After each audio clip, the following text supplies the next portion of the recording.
far and away leading BCFC. So that makes it back to the original line of scrimmage. We're still trying on our end. A fresh play clock here to use. Yes. Shotgun formation for Van Jet here at quarterback. Backfield clears up. Passing pressure, and he's going to be buried. Quarterback sacked by Maya Ford Powell. D. Ryder is in early. It's working. She didn't say it's working. They say that already. Again now. Let's say I think we got it working. I think we got it working. You're live? We're testing. So this will be a punt into the breeze here for Jeeves. This is live. Go down. Be an adventure to say the least. Thomas Jeeves, the Australian, has averaged 32.2 yards per punt. It'll take a beating though in this first quarter that out. Makes a good snap and makes a goal.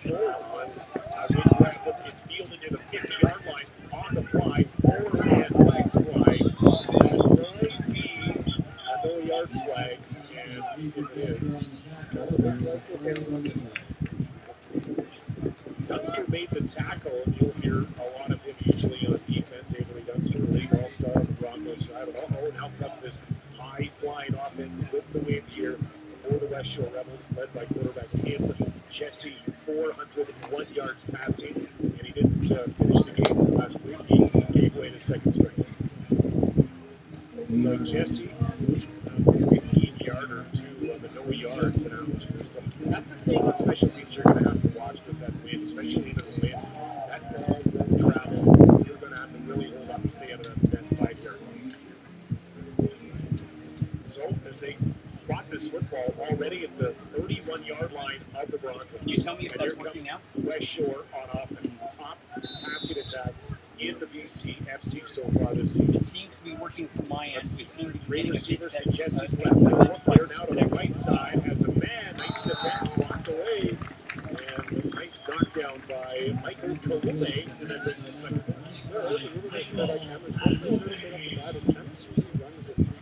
Which is something he's done. But he's just sure that he's kind of done. But this time he's not going to force them.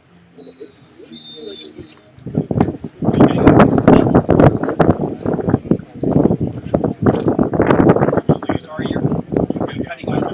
Generate a lot of pressure on the okay. The second intense scenario here, chance for the Broncos to hold despite this huge pressure. Jesse to pass. So he's going outside. He's going to follow right back. Knocks away. Goes down the sideline. Side on the ground. By Jack Belfont. And everybody gets the ball here.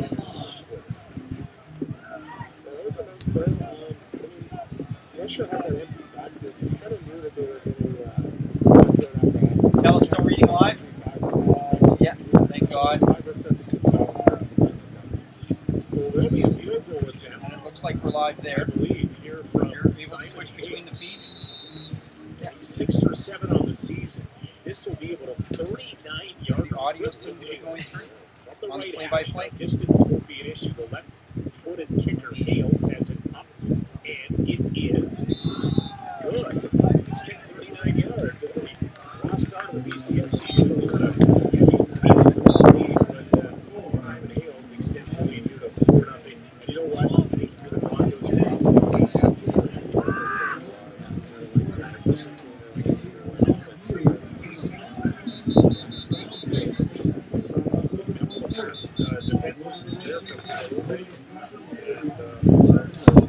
Jack Belfont faces a couple of hits. Stat that not many would be aware of. The Broncos actually lead BCFC interception field and as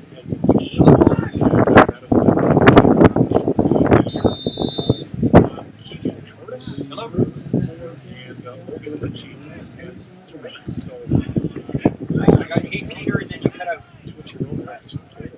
All right, so the Broncos take over on offense on the near hash. First and 10. Ball spotter on the 35.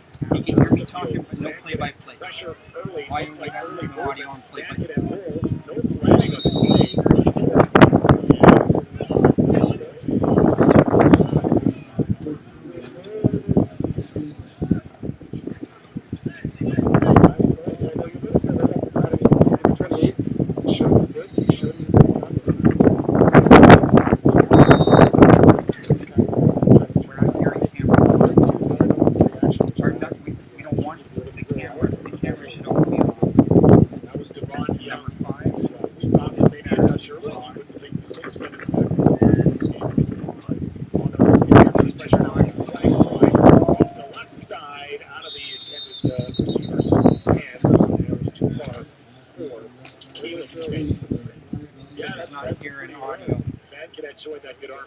Let's check the flag here, Kyle.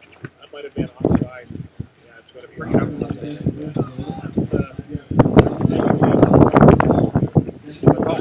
bit. No, you got to go on here. Hello?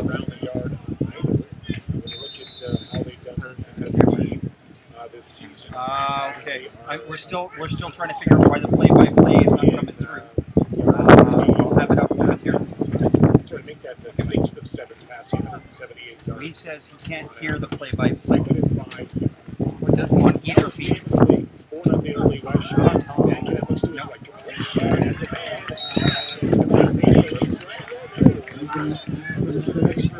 Why are we not getting audio? That's on. What?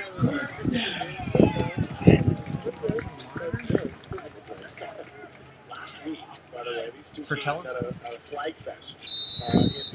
No, it should be feeding it through. 21 penalties in that game. The Broncos on their part took 13, so it's already seen some flags for maybe some offside early movement. It's first and 10. Here comes the pressure. Screen it out. It's caught again.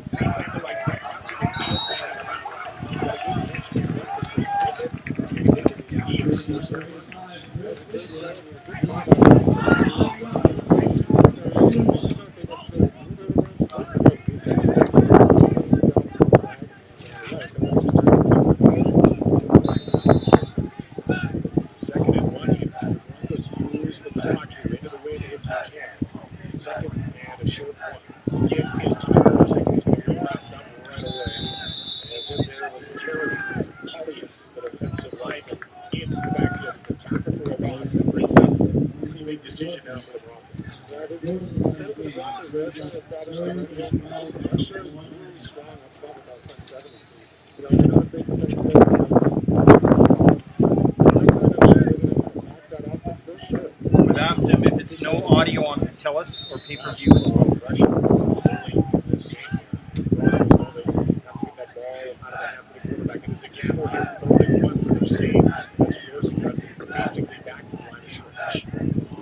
One of the backfield to pass over the middle, caught and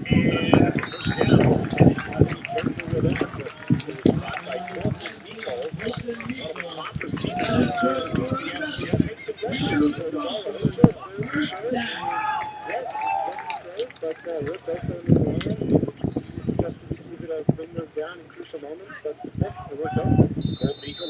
Campbell's receiver at 6 catches last week for 57 yards. He gets a big third down conversion. The pass from Bankin spot the ball at the 46-yard line. Jaworczyk in the backfield. Now 4 receivers will go out the wide side of the field here. Bunch play.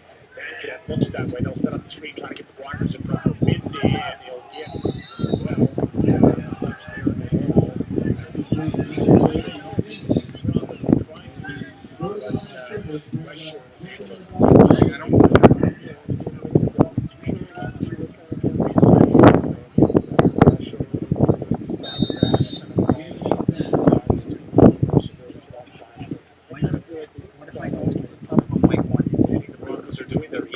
valuable clock here into the wind in this. We'll see if this wind sustains. That's it. Minus, can you bring it up? Evening progresses. We'll wait and see on that. Back to pass Van Cadet. Second and long. He'll roll to his right. He'll look to his right. Flag coming. Pass downfield. It's out of the hands. And incomplete. Intended target was Thomas Jeeves. Flag in the back. Well, the second and progress is on 2 yards with no pressure inside the length. The 3-man back. Further confident. They're not having a lot of practice. The cameras online. They're not pressure on to me. So they figure out we're going to do that. Why not? Right? Get some back foot, get some zone coverage, and just kind of stay on their toes. Flag was for holding. So the pressure Rebels declined that obviously and set up third and long in the team scenario. Again for Jeeves, he'll come out, and again you'll have to definitely keep your eye on these no yards plays. Punting into the wind as we approach the midway point of this first quarter. Jeeves to punt, standing on his own 47. He likes to run into these punts a little bit, sort of like kind of scramble up and get the ball away. He'll snap. Kind of a collar, not when he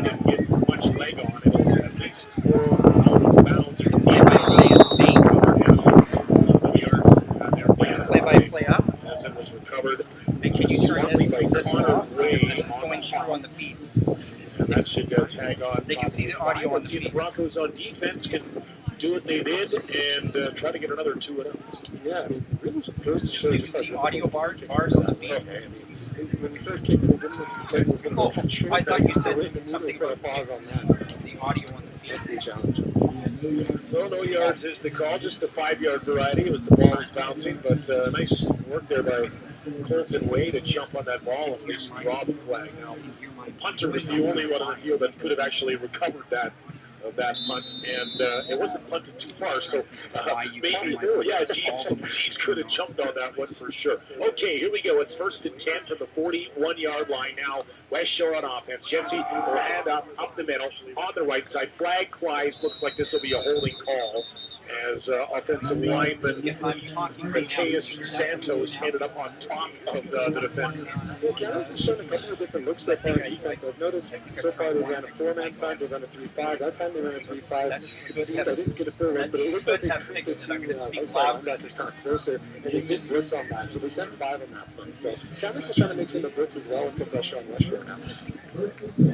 So the Broncos do accept that penalty, obviously, and 1st and 20. So Broncos can hang with West Shore as long as they can. Remember, they're in the wind here, so they want to try to bleed that clock when they can, and then on offense, definitely try to take advantage of it. West Shore's a pass-happy team, and they have the win here in this first quarter. Jesse now with a shotgun at 1st and 20. He has one in the backfield, 3 receivers to the wide side. He'll look to the right, and he'll unload to the right side. Has a man overthrew him. He was looking for Zion Brown again, but maybe the wind grab that one. Overthrows Brown at 2nd and long. Yeah, Giants was in the secondary, just kind of watching the safety, because it looked like they were running a single high safety initially, but it looked to actually just be all the audio sources from the cameras are all getting this off. So 2nd and 20. You're watching Ellis ECFC football brought to you by 97 Way Home Real Estate Group, EXP Realty in the Okanagan, and Coast to Coast Real Estate Team, EXP Realty in Vancouver Island. On Vancouver Island, BC Lions, some of the sponsors of our broadcast here. Happy to have the BC Lions on board, great supporters of the BCFC. 2nd and 20 now. Back to pass Jesse, rolling right, looking right. Will he take off? Another flag comes in there. Jesse now across the line of scrimmage will be tackled for basically getting back to the original line of scrimmage here. Gain of about 8, but it's going to be another holding call, I think, Kyle. I think so. That guy came up pretty much. You notice this number 35 that was the Brennan. He kind of came around the edges quick and good, and he actually really drew out the holding on that one. He kind of forced the hold on to that guy. Now the question is, do you accept the penalty and take the 3rd and 12, or do you move it back to 2nd and 30 here? You know, like. Yeah, I mean, you're going to the win for West Shore, so I mean, I'd like to do the 2nd and 30 personally. Well,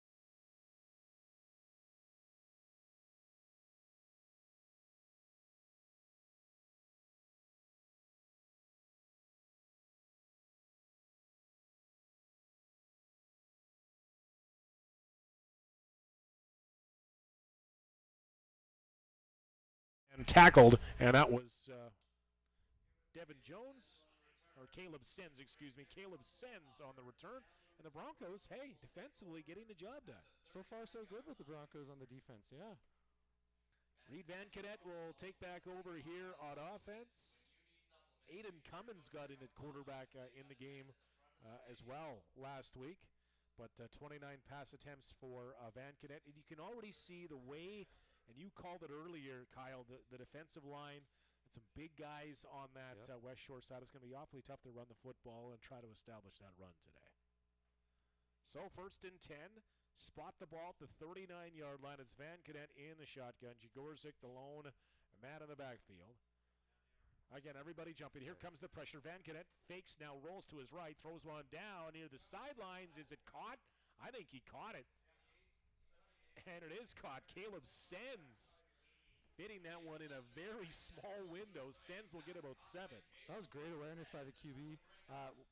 West Shore sent 6, and they came in really hot. He was aware enough to be able to roll out and find his man downfield. Beautiful catch as well. What else can the Broncos do on offense here with heavy pressure when they're sending 6-7 there on the rush? It can be tough. I mean, Camus has tried to do a couple of screen plays now. That's something I would suggest as well. Short passes can be good. If you notice that they blitz the 2 middle linebackers, which they have been doing quite a bit, you can do short passes like slants. There's lots of options. Another quick pass. That's Colton Meikle on the reception. He is near the first down yardage on another little quick pass. The Broncos are adjusting well with another quick pass. That should be enough for the first down. They might measure it, but I think he's there. But they will take a look at it. Colton Meikle with a couple of catches. And I'm going to say he has the first down by a quarter of the nose of the football. Looks like it. But we will allow them here, I think, to measure. Referees are taking a pretty good look at it here. So at some point, the Broncos will have to get back to the running game if they can. And let's see what we got here. That looks like to be very close. They're just by nose. All right. Yeah. The Broncos celebrate. It, John. Broncos celebrate. Just a nose. Well, it's right in front of me. And if I can't get that right, I'm not going to get anything right here all evening here at Hillside Stadium. Beautiful venue for football here. If you're tuned in on BCFC, you see Mount Peter and Mount Paul to our broadcast left. It's one of the great venues in BC junior football. 1st and 10. Clock will run. Approaching 5 minutes to play in this first quarter. West Shore, a single point off the opening kickoff and a 39-yard field goal from Simon Hales. It's 1st and 10. Here comes more pressure. Thrown right away quickly. Caught. And fighting forward on the reception from Evan Guizo. And Guizo was used as a running back mostly last week, but he got about 3 yards there. Yeah, Kamloops that time too. I was watching. They kept what was it, number 24 there? No. Anyways, the running back. Yeah, Jagorzek, yeah. Jagorzek, yeah. So they kept him in the backfield to block that time too. Yeah, helping out a little bit here. So it's 2nd and 7. Shotgun. Time this time for Van Cadet. Throws it upfield, and looked like there was a hold in there. Hand fight down the field, and they're going to say defended well. And Ignacio Solorzano, one of the top names in the league, able to walk the line defensively and get the punt team for the Broncos on the field. That was just plain great defense on his end. You know, he like you said, towed the line perfectly. And I don't mind, you know, if they're going to let receivers and defensive backs really sort of battle it out here. That's going to be the standard. I just hope the standard stays the same for most of the game. I don't mind a little bit of, you know, fighting for that football, a little bit of contact up the field. Yeah, consistency. And remember, these two teams love to pass the football, so that could be a factor here today. So back to punt is Jeeves again. Trying to use this clock. Jeeves didn't get much of the last punt. Let's see if he can get a better one off here. And he does. Real good punt. Fielded near the 30. And a little bit of room, but not much for Bronson Pfeiffer, I believe, on their return. And West Shore goes back on offense. They have yet to really move the ball. They don't have a first down yet in this football game. No, West Shore seems so far like West Shore has been primarily, their strength has been on defense. They've really looked strong on defense, and so has the Broncos, though. So so far it's been a game of defense. All right, so they marked that punt as 29 yards. Our statistician behind us. So, and out comes the offense here for the West Shore Rebels. Again, some penalties have set them back and backwards as well. They'll screen it out, Jesse, and incomplete. That was read really, really well by the defensive back on the Broncos side. And that was Jack Bellefontaine, brings up 2nd and 10. Yeah, Bellefontaine read that really well. He was there as soon as the ball was thrown. And, yeah, good awareness by him. This secondary is one of the Broncos' strength. this season so far. We mentioned the 10 interceptions, and that was one of those plays like Bellefontaine almost had to think, do I go for that football or do I try to make the tackle? And I think he was just wanted to try to make the tackle. He gets the best of both worlds. He gets the incomplete pass. 2nd and 10 now for Tim Jesse and this West Shore offense. We approach the later stages of the first quarter. Jesse in the shotgun, lots of options here. He has time to throw. Over the middle, has a man. Near midfield, dropped. Dropped football over the middle, and is that Zion Brown? Trying to get a number on that one. And it is Brown, and he hasn't dropped too many. He's been the top receiver in the league this season. In fact, you look at Brown, what he's been able to do on the season. Last week, 5 catches, 129 yards. That's quite a day. Yeah, that's an impressive day for him. Overall as well, one of the top receivers. Now, one of the receivers is not playing for the West Shore side here, and we'll get more on that in a second, but didn't play last week either, so leading the league in receiving. But here's a punt formation now for West Shore with the wind. And this one will catch that breeze and ride over the head where it's handled and then just jumped on. And maybe a smart play by Jack Bellefontaine, who misread that punt initially, but didn't turn the football over. That's the last thing you want to do. Yeah, it's that wind. You know, the wind will add a little bit to it. You just have to be so conservative. You can let that ball bounce if you want. Don't overrun it. Don't overplay it. And you're much better off here. But the Broncos have to like this scenario. They get the ball back on their own, looks like 34-yard line, and they'll go to work. See, the Broncos here can move the ball on the ground a little bit here. Hasn't been much for running for either of these teams, and that's what we expected. A pass attack on both sides. Van Canet trying to put receivers in motion in behind him now. 4 to the left side, and he will screen it off in behind the line of scrimmage. Not much doing. And a nice tackle on the play by Delaney Robinson. And that was going nowhere on the Findon reception. Yeah, that's the second time they've ran that play. I mean, it wasn't that long ago that they ran it. Maybe they thought the defense wouldn't be expecting it to be ran again. Personally, when I saw them in motion, I thought they were going to try something else. But they go back to what they just did. Defense reads it, and defense makes a great play. Yeah, loss of about 4 on the play, and the reception brings up 2nd and 14. Broncos here break the huddle, trying to bleed that clock further here into the wind. And here comes a passing situation, you'd think here. Here comes pressure as well by the looks of it here from West Shore. The Broncos pick up the blitz, thrown downfield, one-on-one battle, and that one might draw the flag, and it does. A little bit of a late flag, but Ron Wera in coverage.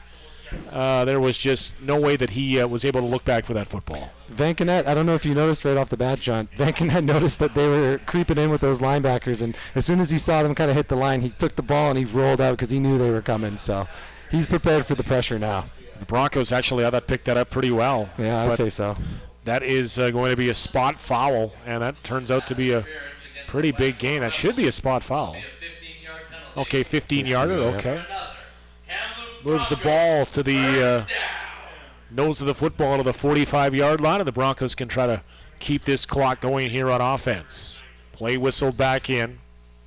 But, yeah, West Shore, you can see them stack that line, bring pressure. It's been their game plan. Yeah, which is interesting because, you know, Kamloops is opting to throw the balls, you know, so the fact they're sending heat is interesting. Trying to get there before Van Canet can get that ball off again. Looked like early movement, and Van Canet just threw the ball away. Got a little scrappy going on. Yeah, a couple of guys going at it, but they separate here. It looked like, again, we're not directly on the line. We're close, but it looked like there was 1 or 2 West Shore defenders in across that line at 2nd and 10.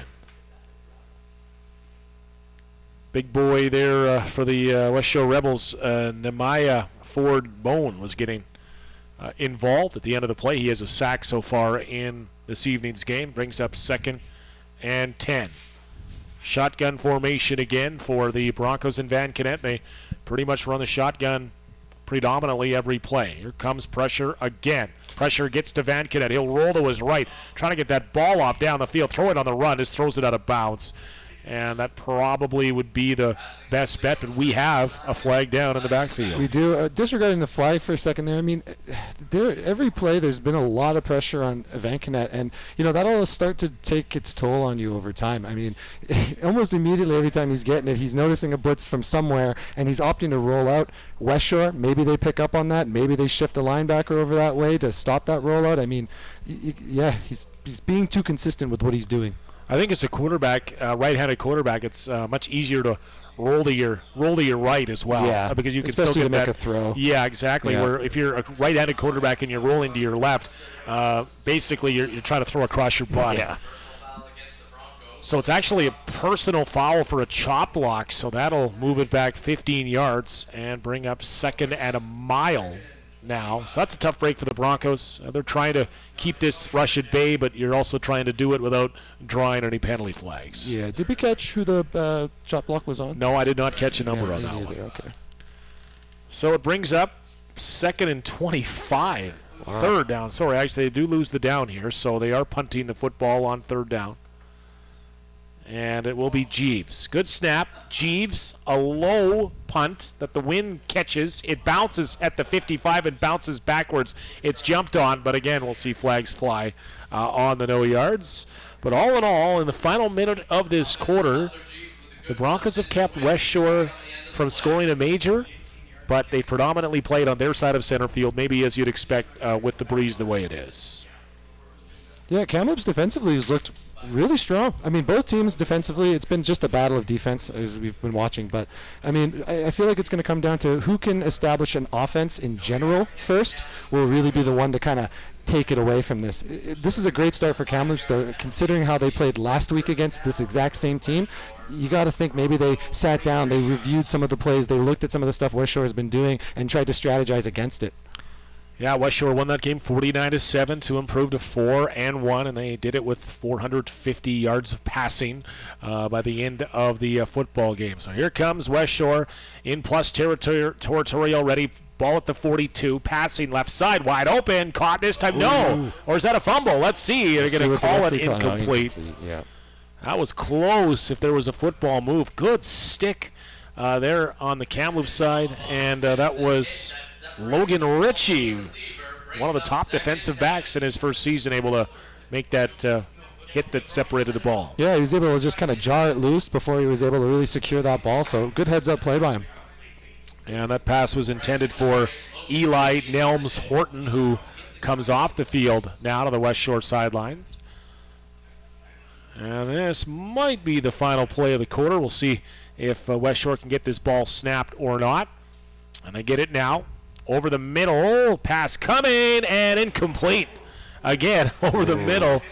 And that was Avery Dunster, who really lowered the boom just as the ball was coming. And that is an injured West Shore receiver on the final play of the first quarter.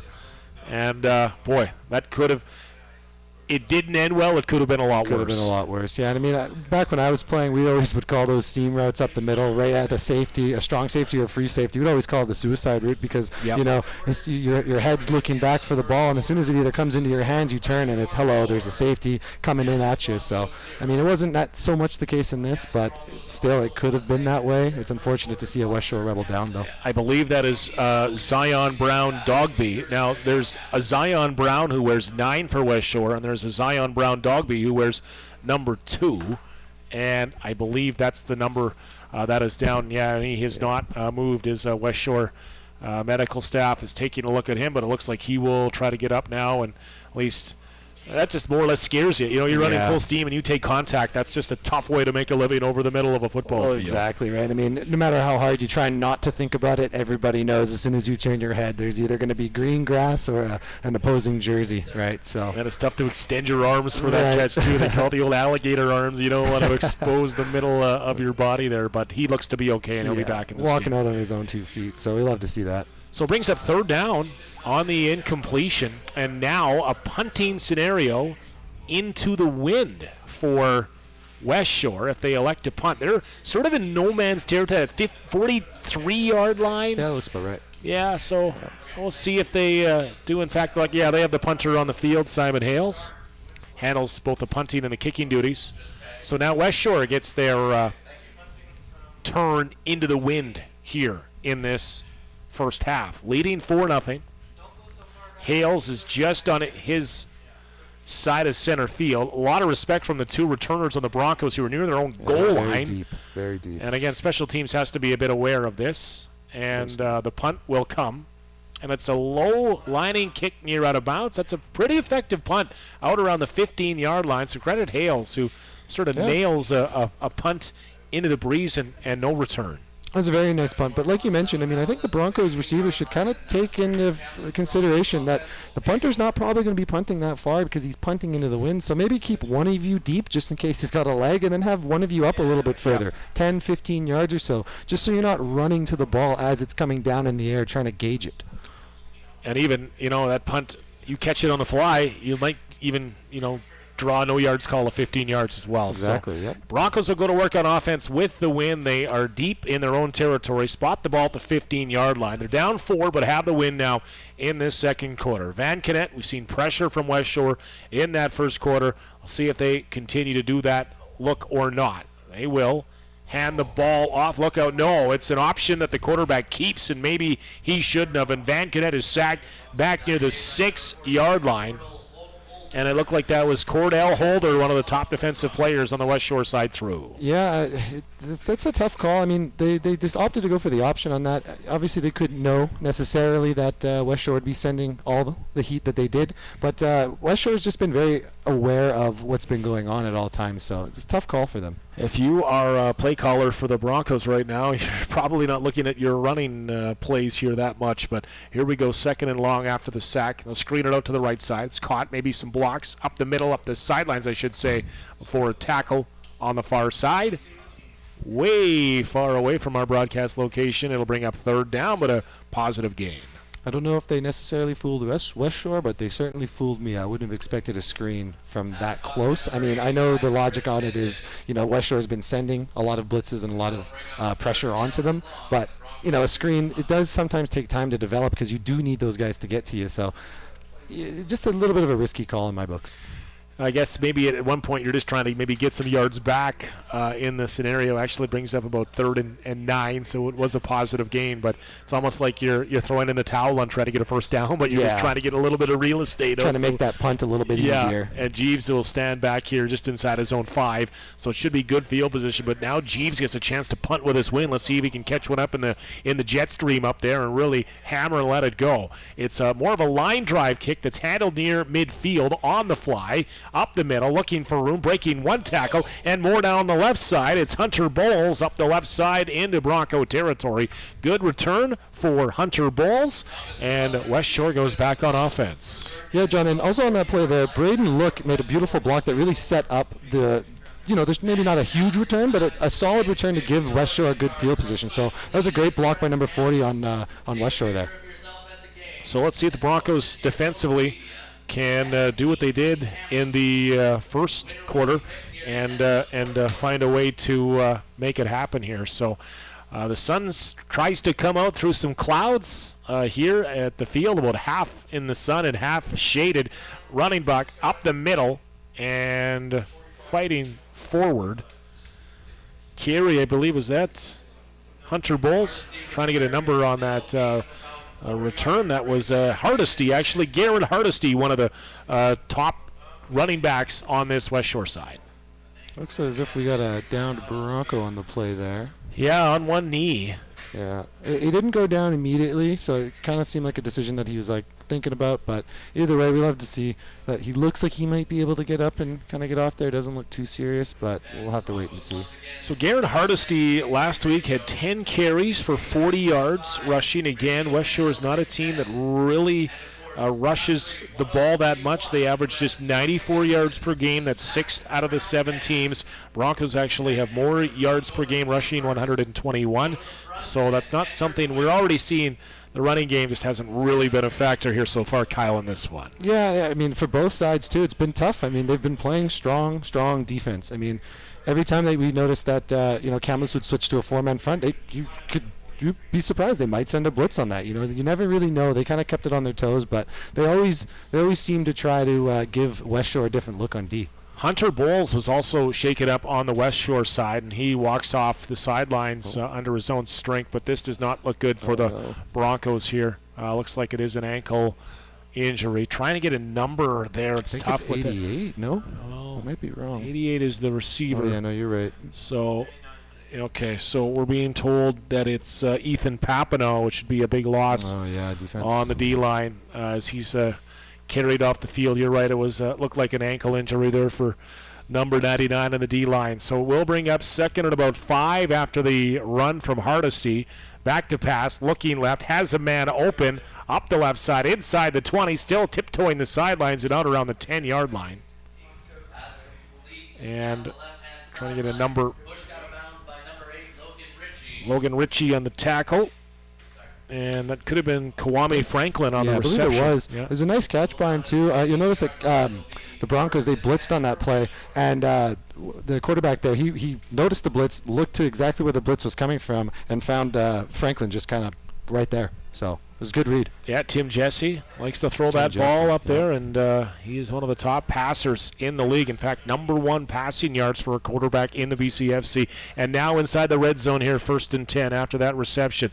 Back to pass Jesse over the middle. Receiver fell down. I'm not sure if he was helped or he just caught the turf monster, but that brings up 2nd and 10. I didn't quite catch it either, John. I was kind of looking in the backfield just to see what Kamloops was running. Again, they've been going back to that 3-man front. West Shore's kind of been either keeping it as an empty set. They've had the running back in a couple of times. They've had him in to block, I think, a few times as well. So they've kind of been all over the board too, but West Shore seems to like to run that empty set. Get some much more available targets, harder to cover with that empty set if you're, getting out 6 receivers potentially in that scenario. But here is 2nd and 10. See, the Broncos can hold. They've bent, but they have not broken here defensively early in this football game. Jesse will operate out of the shotgun. Wide side of the field from the far hash has 3 receivers. 1 in the backfield, back to pass. Jesse, he'll look over the middle, has a man caught near the 1-yard line and trying to get inside the end zone was Zion Brown, but he was stopped just shy of the goal line. But that was a nice route, nice reception. Yeah, Kamloops sent 3 that time with a late middle linebacker blitz. Not quite late, but I mean just kind of delayed. It wasn't trying to show it or nothing like that, but it got picked up right away. And I didn't quite see, but it looked to me like that was roughly the zone that we would have seen the middle linebacker in. And yeah, Tim just kind of found it and made a beautiful reception or a beautiful pass. So it is 1st and goal. They'll spot the ball right at the 1-yard line. And again, quarterback will work out of a shotgun here, not in under. So look for quarterback here to distribute the football, and flags fly right away as the ball was snapped. We'll let the officials sort it out. But sometimes it's pretty hard not to line up offside, but usually if the ball's at the 1, you need to be on the goal line. Yeah, I mean, when the ball is on that 1, as one of the down linemen or one of the linebackers that's kind of creeping up to one of those holes, you are kind of antsy, right? You're waiting for that snap to go because you do have to time it so perfectly because even a yard makes a big difference, right? I mean, it's a difference between a stop and a touchdown. So. But it is procedure in this scenario, so that's a break for the Broncos, brings up 1st and goal. They'll march it back 5-yard lines. 5 yards. Let's see if that changes the play call here for West Shore. Still looking for their first major as the clock rolls on here in the 2nd quarter. 4-0 lead for West Shore as the lights come on. Perfect time here at Hillside Stadium. Bright lights. Let's see if it's a big play. Back to pass. Jesse, time into the end zone. Wide open. Touchdown, West Shore. And that was well executed. It is Zion Brown Dogby, the reception. So the 2 Zion Browns get it done receiving. And West Shore has their first major of the game. They go up 10-0. Beautiful play by West Shore. Kamloops on the opposite side of the field. They decided to send a blitz, but they kept West Shore kept their running back. That's number 10, Jaron Hardesty. They kept him in to block. He shifted down a bit, noticed the blitz, and gave plenty of time to Tim Jesse to be able to look downfield, find his man, and make the reception. So that'll bring on Hales for the convert. He's had a good season kicking converts, entering the game 21 for 22 and point after attempts, trying to increase the lead here to 11-0 for West Shore. Execution is good. Ball is down and through. And the Broncos, that hole gets a little bit bigger. They want to see how long they can stay in the game here against this powerful West Shore team. But they're going to need an answer on offense here in this next drive. Yeah, they're definitely. I mean, as we see West Shore, they've just started to establish an offense. So now I think it's very critical that the Broncos are able to at least get it chain together a series of first downs to get confidence for their offense, so they can look into their playbook and try to make some different plays. Broncos will try to have decent field position, and they should here. The one thing you worry about if you're the Broncos with this strong of a wind is the onside kick potential. If you're West Shore, it's a good opportunity to try and do it, to try to recover that onside kick. But they'll kick it off here from the 45. And one thing about West Shore that I've been impressed with, great on special teams. And that's sometimes something that's overlooked in this league, but West Shore's pretty dialed, I think. Yeah, I would say so too. I mean, special teams has always been something where, if you do decide to take a play off, it can make a big difference, right? So everybody that's on there needs to be 100%. For the Broncos, be aware of anything here as Hales gets set to kick it off from his own 45-yard line. Caleb sends his deep, ready for the return, and it's kicked near the sidelines, almost an onside attempt, but it's handled nicely, and a good play by Brody Rogers just to field that cleanly and get down and give yourself a shot on offense. At that point, possession's everything. I mean, we weren't expecting, at least I wasn't expecting a deep kick, so I mean, a squib, maybe that was supposed to be, but it turned out to be a squib, and I mean... I think it's one of those things that's like, hey, let's go after this. If we don't get it, whatever, but... let's give it full power and see how far she goes. Yeah, not bad at all. Into the wind, so 39-yard line is where the Broncos will start as John Keane alongside Kyle Nelson calling action here on BCFC TV and TELUS Local Sports Channel 1999. Thanks for joining us here in the Saturday Night Hillside Stadium. 1st and 10, shotgun, out passing now. It's caught, left side room, 45, 55, and pushed out of bounds. Good gain on the play by Evan Guizo, the reception, and that was well executed on the Broncos side. It was a beautiful block by, I think it was it Jeeves? Yeah, it was number 87, Jeeves. He had a beautiful block that allowed the receiver to get a couple more yards on that play, which, I mean, at this point, we need all the yards you can get, right? So good block by him. Jeeves, the Australian native who is a receiver, but they found out he could also handle the punting duties, and he has done that this season for the Broncos. That puts the ball on the West Shore side of center field. Broncos go to work. 54-yard line. Here comes heavy pressure over the middle, and just out of the reach of the intended target, Colton Meikle. And that was heavy pressure. It was picked up well, but just out of the reach of Meikle.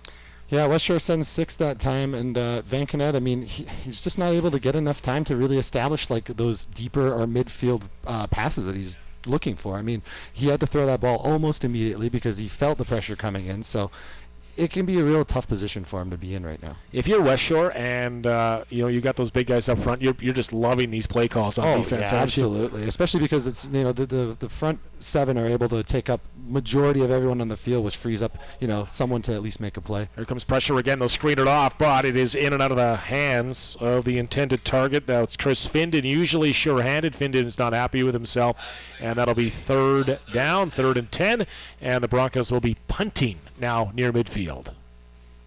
Yeah, I mean, it's easy for us to say you got to make those, but I mean, there's lots of different factors that are going on out there, right? I mean, the pressure of it all, and just maybe potentially being tired and all that. I mean, there's loads of different things that could have gone wrong there, but at the end of the day, I mean, you really got to make those type of receptions. Also, probably feeling the pressure of the contact coming, and sometimes you want to get that ball in and protect yourself. Regardless, it is a punting scenario here on 3rd and 10, and Jeeves will try to pound this with the wind as the clock runs near the mid part of the second quarter. It's 11-0 West Shore, who scored a touchdown on their last possession. Jeeves will look to his right and then sort of punt it on the run. Bounces down near the 25-yard line, and was that touched by a West Shore player? I don't think it'll matter because the Broncos were inside that 5-yard bubble, so even if it was touched, it'll be a no yards. Yeah. So it's almost like the Broncos feel like this is like the NFL rules on punts here. Yeah, exactly. I mean, it seems like every time we've had a punt, there's been a no yards flag on that. And sometimes and that's why they changed the rule to 15 yards. Right. In Canadian football, because teams are willing to take the 5-yard penalty. It's nothing. Yeah, basically just to contain a potential punt return, so someone doesn't break it. But it's a good trade. Yeah, and since they've upped it to 15 yards, they're trying to maybe say respect that penalty a little bit more. But it is is the 5-yard variety here. Yeah, and it can be kind of tough to give that distance on days like this where the punt is short and everyone's kind of already downfield. The ball lands, it's right there. I mean, it can be tough to avoid those no yards at times. All right, so West Shore with Mount Peter in their background over their left shoulder will go to work on offense here with the football and up 11, but into the wind, as we mentioned here in the second quarter. Tim Jesse at quarterback. Loves to throw that ball up, and he has 5 receivers here to look at. This time, though, he'll shovel it out to the left side. Looking for room, and some to have is Isaiah Carliccia, and a big gain near middle of the field. Beautiful blocking by West Shore on that play. That's pretty much fundamentally what allowed that run to happen. I mean, strong running downfield after the point where the linemen were, but yeah, no. Essentially, that was all set up by solid blocking. Kamloops came out in a 4-man front, and they only had 2 linebackers in their secondary area. They opted for more DBs, which can make it hard to shift when there's a toss like that, right? More ground to cover. Big gain brings the ball to the 52-yard line. West Shore's own 52, 1st and 10. Rebels on offense. This time the give, and it's Hardesty. Beautiful. Room up the middle. Lots of room to the 50, now 45. Flag comes in as the progress by Hardesty is stopped. That's a tackle by committee. But what could that flag be? That came back in the Broncos secondary area. Yeah, I wasn't paying too much attention to the secondary there. I was watching more so just kind of how West Shore's been blocking and how, I mean, it seems like everybody out there, correct me if I'm wrong, but I believe Zion Brown Dogby, he was one of the people in that set up an essential block in the middle of the field that gave the option for, was that number 10? Hardesty. Yeah, Hardesty, to decide if he wants to bounce it out or if he wanted to just kind of plow right through the middle that Zion set up for him.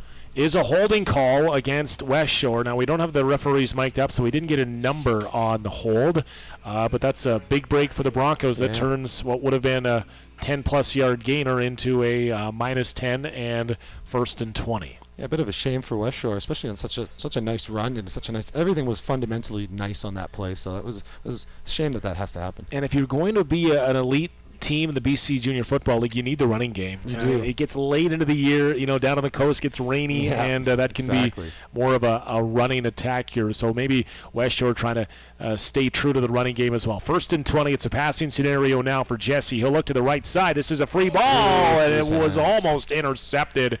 What a chance, what an opportunity for Michael Kalume. But Kalume showing maybe why he's a defensive back and not a receiver. Back to the defense he goes. Yeah, I know.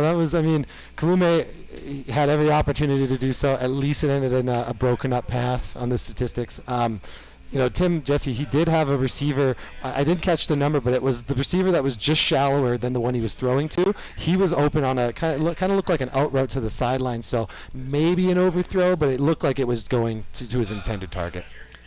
So 2nd and 20, and you can bet passing scenario here again, although right now an effective play for West Shore might be like a draw play. You might be able to find a way to run the ball here, but we'll see what West Shore dials up here on 2nd and 20.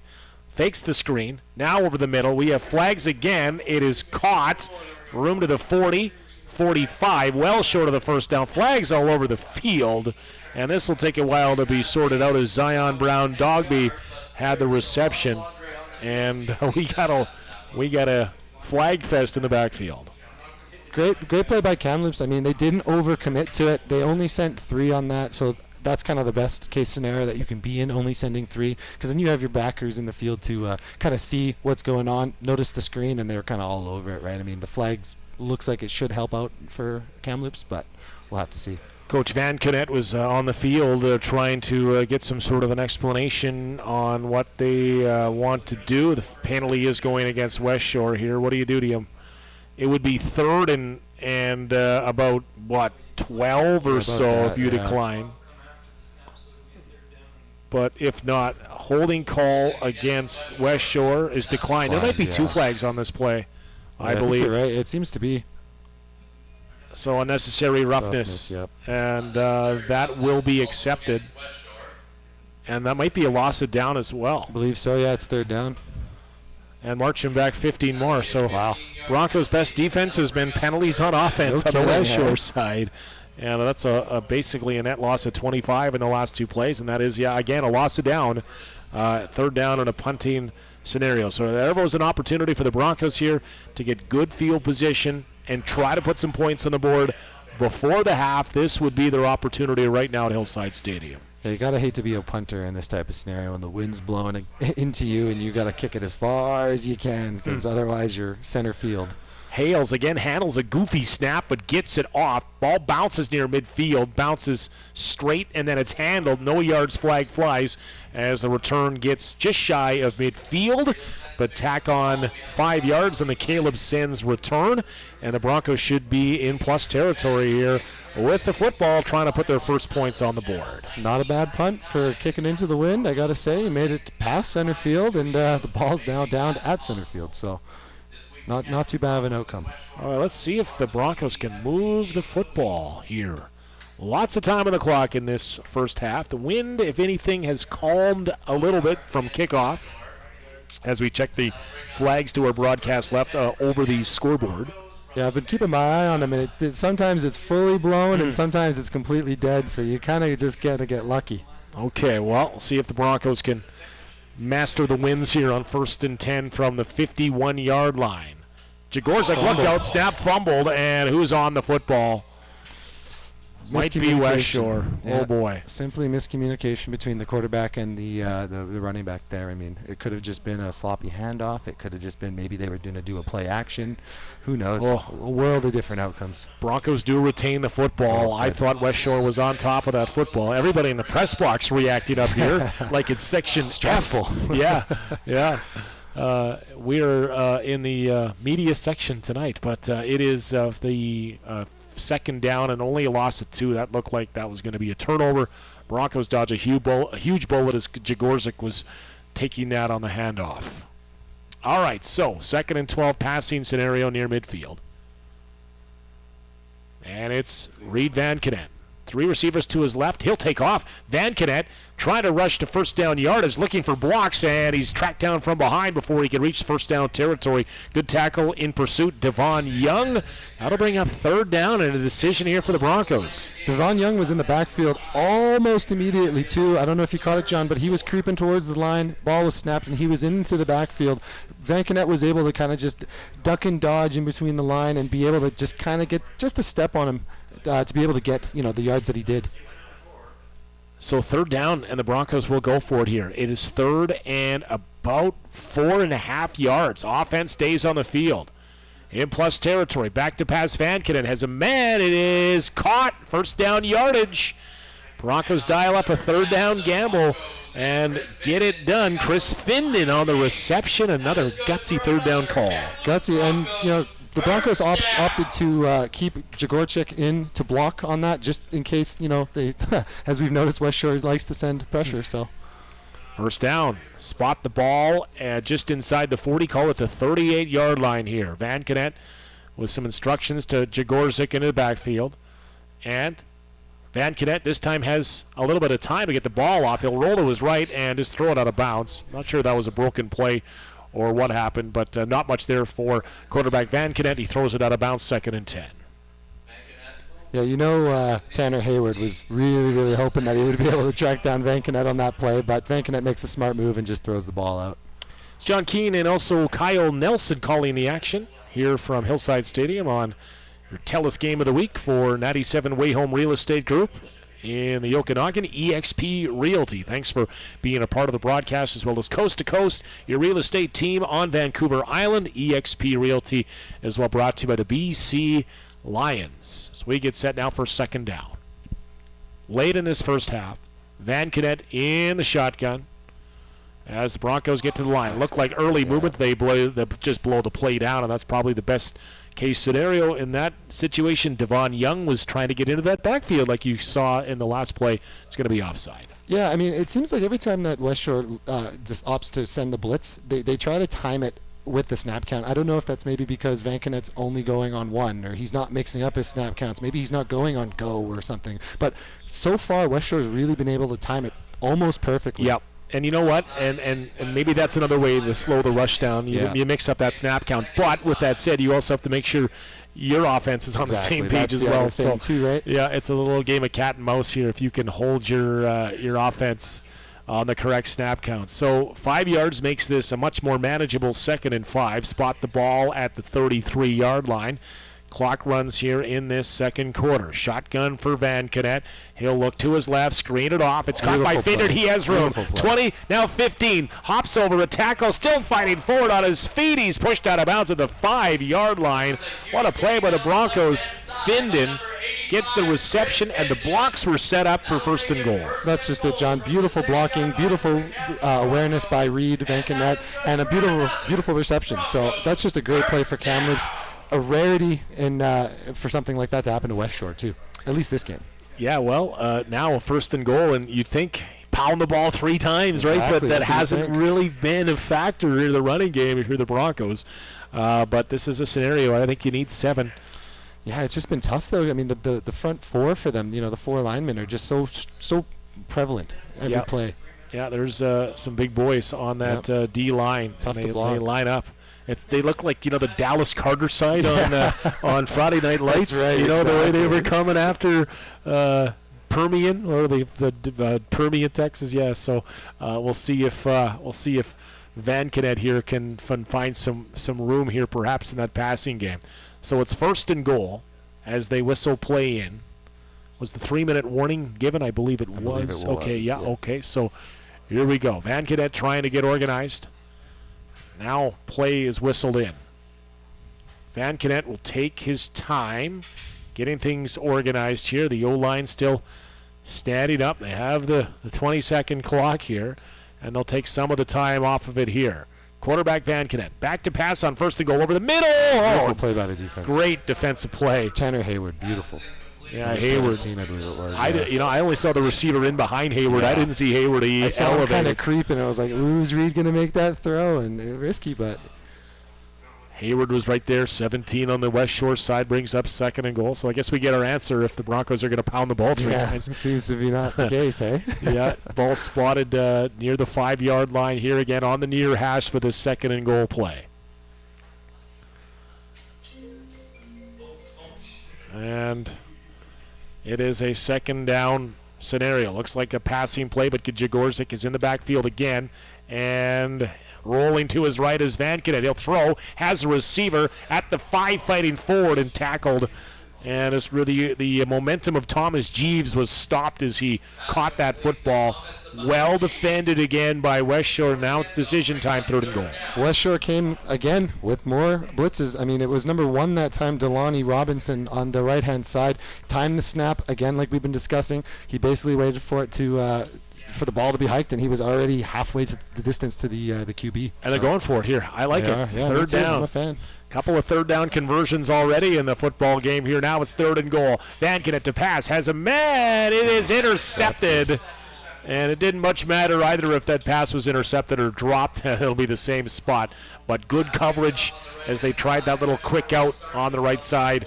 And West Shore holds on defense. Yeah, I mean, now if you're of the old school mentality of kind of just take the points when you can, I mean, that's really going to hurt to see something like that happen. I mean, in reality, it's unfortunate, but it's not a huge deal like if it was an interception, in a more crucial scenario for Kamloops in their own territory. So it's unfortunate, but it kind of just results in like a poor field position for West Shore. Not sure if it was a factor or not, but the regular kicker for the Broncos, Caden Keepness, is not in the lineup, and it's a new kicker, Cohen Freeze. So Keepness was 2 for 4 in field goals, made the last 2 here against Langley, but they were going for 7, and I don't mind that call. But here goes the West Shore offense from inside their own territory. Handoff up the middle. Hardesty fights forward. He'll get near the 10, give him 4 or 5 yards on 1st down. So if you're West Shore here, are you content just to try to move the ball a couple of times, couple of first downs, and run the clock off and take the lead? Or are you saying, okay, we got 2 minutes on the clock, let's see if we can put more points up? I mean, yeah, if you're West Shore, you're up by, not quite 2 scores, but I mean a field goal and a touchdown. I mean, you're up a comfortable amount. There's no downside to running the clock out, kind of maybe stretching the field because they do have a lot of distance that they can run. That kind of results in the best of both worlds. Well, West Shore is in no hurry on offense here on second down. They will use the entire play clock, and back to pass here on second down. Jesse has a receiver, overthrew him, and nearly intercepted once again. And that'll bring up a punting scenario, and the Broncos will get a second life at this here late in the half. Yeah, if you're the Broncos on that one, that's got to hurt. I mean, personally, that hurt me to see just what should have been an interception in prime real estate again for Kamloops. It would have essentially negated the previous couple of plays and put them right back into contention. Totally, and that was Logan Ritchie, who has 3 interceptions on the season. He doesn't drop many, and 3 interceptions is only behind his teammate for the league, Keegan Curtis. So now if you're West Shore, you are in taking the safety area into the win, right? But I think, if you're West Shore, you have a 0 on that board. You don't want to give away any free points. Maybe put some faith in your defense here. And the defense has really earned the trust this game, I would say. They've so far held them to nothing. So, well, we'll see what Simon Hales can do. I've been very impressed with Simon Hales and punting into the wind. Yep. He's been very athletic. He's handled some high snaps, some low snaps, and this one is a high snap. And look at this. He will run around a little bit. Hales, no pressure yet. Hales will run to his right, and will take a knee. So, hey, the Broncos are on the board. It is 11-2, a very CFL Canadian football-esque score. That's correct. And West Shore will also have to kick the ball off here with 1:23 on the clock, and it should be 2 points on the board for the Broncos.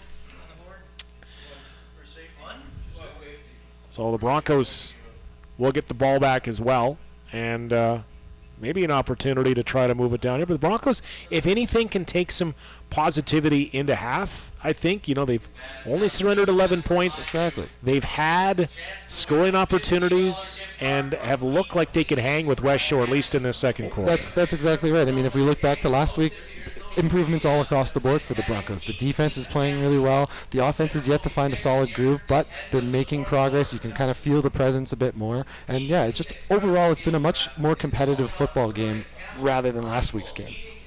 So they're asking, there seems to be some confusion. The Broncos are asking for 2 points as well on the board as a safety, but it should be 2. They've only put up the 1 on the scoreboard. So regardless, they'll sort that all out. John Keane, it'll happen. Kyle Nelson upstairs. First time I've worked with you, Kyle, here. First Absolutely, half of, John. It's been football. a pleasure. Yeah, it's been a lot of fun here so far. We got a football game as well. Now they put up the second point as well.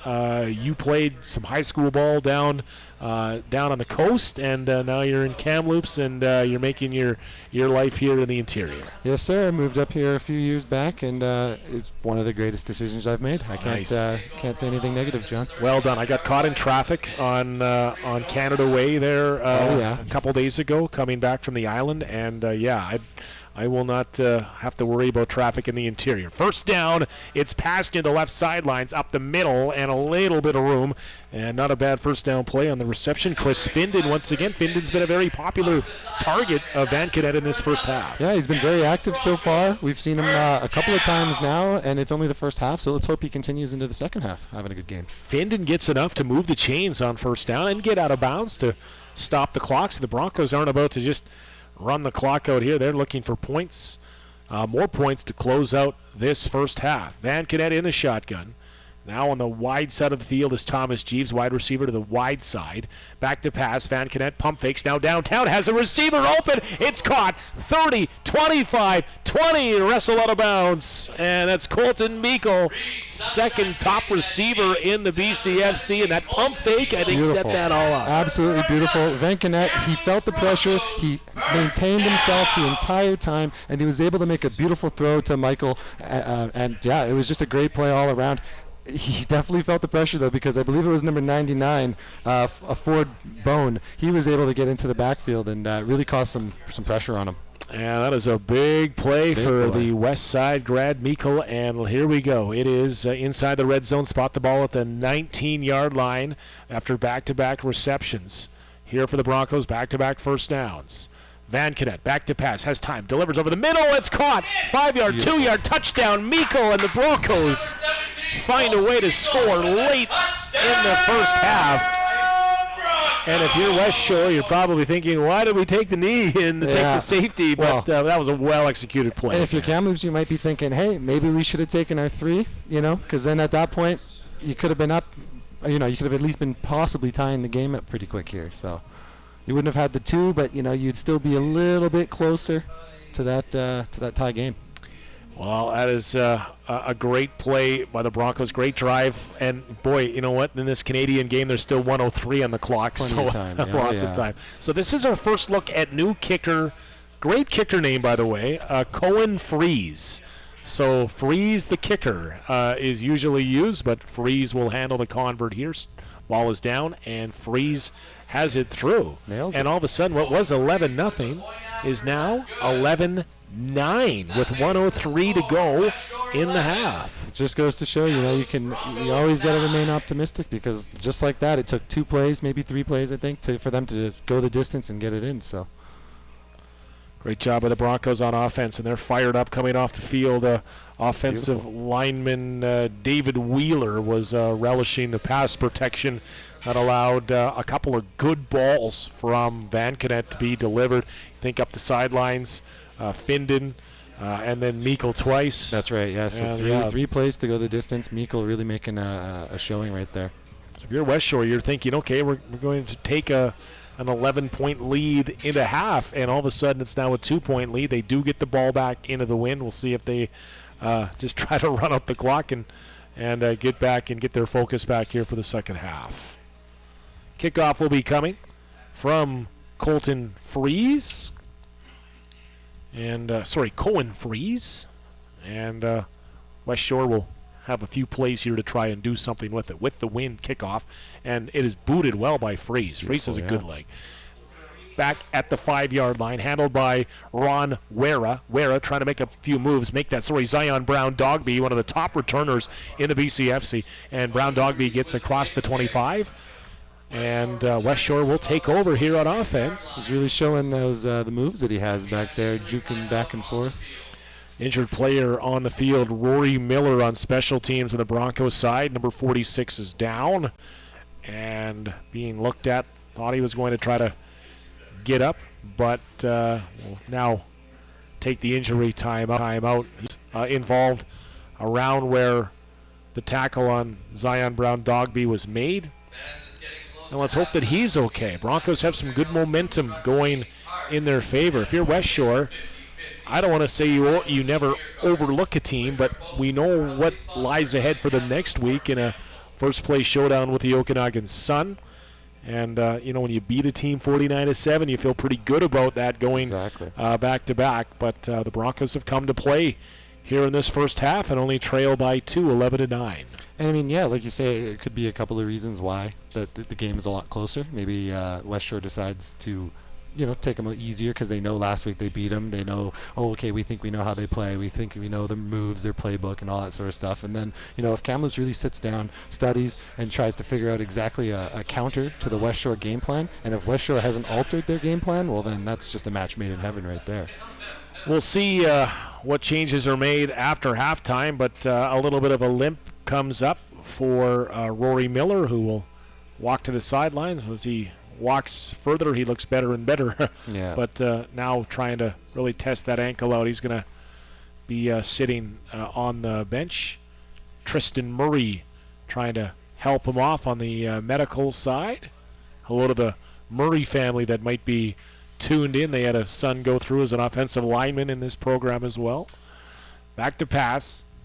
Jesse has a reception over the middle near the 40-yard line, caught by Zion Brown, number 9 Zion Brown, one of 2 on the roster. First down, and West Shore's now going to hurry it up and try to get to the line. Yeah, it looks like West Shore might be trying to make something happen here. Into the wind might be difficult, but at least they're able to move the first down. They were almost just trying to run out the clock, I thought, on their last possession, and it ended up biting them. They do have lots of time. 1st and 10 Jesse to pass. Has a man again looking for Zion Brown, but this is off his fingertips and incomplete. And that also stops the clock here on 2nd and 10. Yeah, and you gotta wonder if that Tim Jesse's usually pretty accurate with his throws. He's pretty much always on the mark. I mean, you gotta wonder if the wind's playing a factor.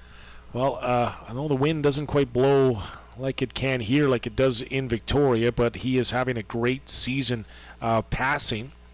In fact, top passing attack in the league. He's also the top passing quarterback, nearly 1,500 yards to enter, and he's surpassed that total now in this game. He'll pass, look out, it's intercepted at the 40-yard line, fighting forward, and a nice interception, and that is Avery Dunster, and he's showing his all-star pedigree, and look out, 28 seconds to go in the half, and the Broncos take over on offense. I mean, Avery Dunster, beautiful. You know, he drops back into his zone. He kind of notices that it's a passing play, cuts it a little shallow, and then as soon as that ball's thrown, he's already on it. He's already covering his zone, catches the ball in stride, and he's able to just make a crucial play for Kamloops, you know. All right, so as it stands, it would be a 47-yarder if the Broncos could not move the ball any further than this, but they will try to get that a bit closer. They get a couple shots at the end zone maybe, too. Back to pass Van Kennedy. He'll screen it off here, up the left side. Beautiful. Room to run more. I think he's gone. 5-10 touchdown. Beautiful and play. the Broncos John, that was gorgeous. have the lead. Chris Finden. That was gorgeous. Right off the bat, they set up the screen. West Shore comes in. They do their blitz. They try to set all the pressure for Reed. Reed makes the read. Yep. Throws the ball, and Chris Finden does the rest, takes it away. And if you're the Broncos right now, you have to be thrilled, just thrilled. And if you're West Shore, you're stunned. You got to be absolutely stunned. I mean, they give up the 2 points, and then it all just kind of goes downhill from there. You know. Unbelievable. Who would have guessed? It was 11-0, and this convert can make it 16-11 Broncos here. It was still 20 seconds on the clock. John, I believe it was a minute 30, and it was still 2:11. Yeah. And now we're already 15-11. Here it is. Convert is up, and Cohen Freeze kicks it through, breaks the ice, Beautiful. and it is 16-11 Broncos. And this is why you love sports, because just about 5 minutes ago, you never would have predicted this scenario.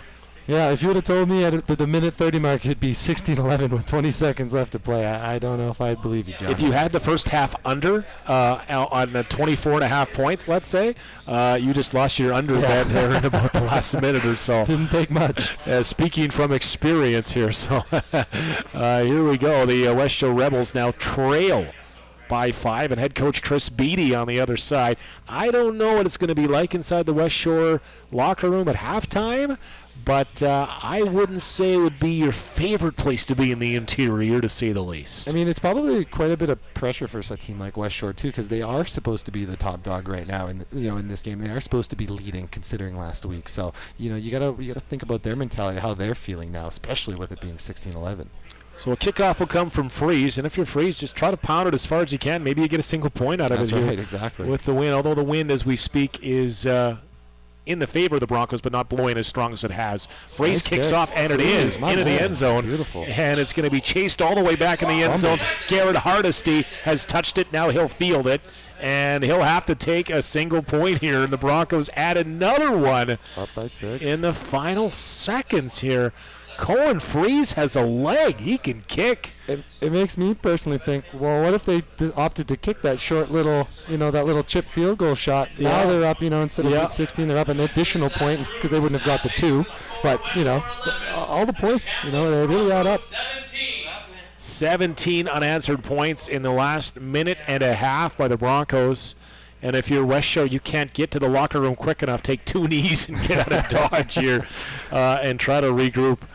Because the last time they hurried the offense up, right, then Avery Dunster with the interception. Dunster, yeah, he was aware. And that's the risk you kind of run with the hurry up, right?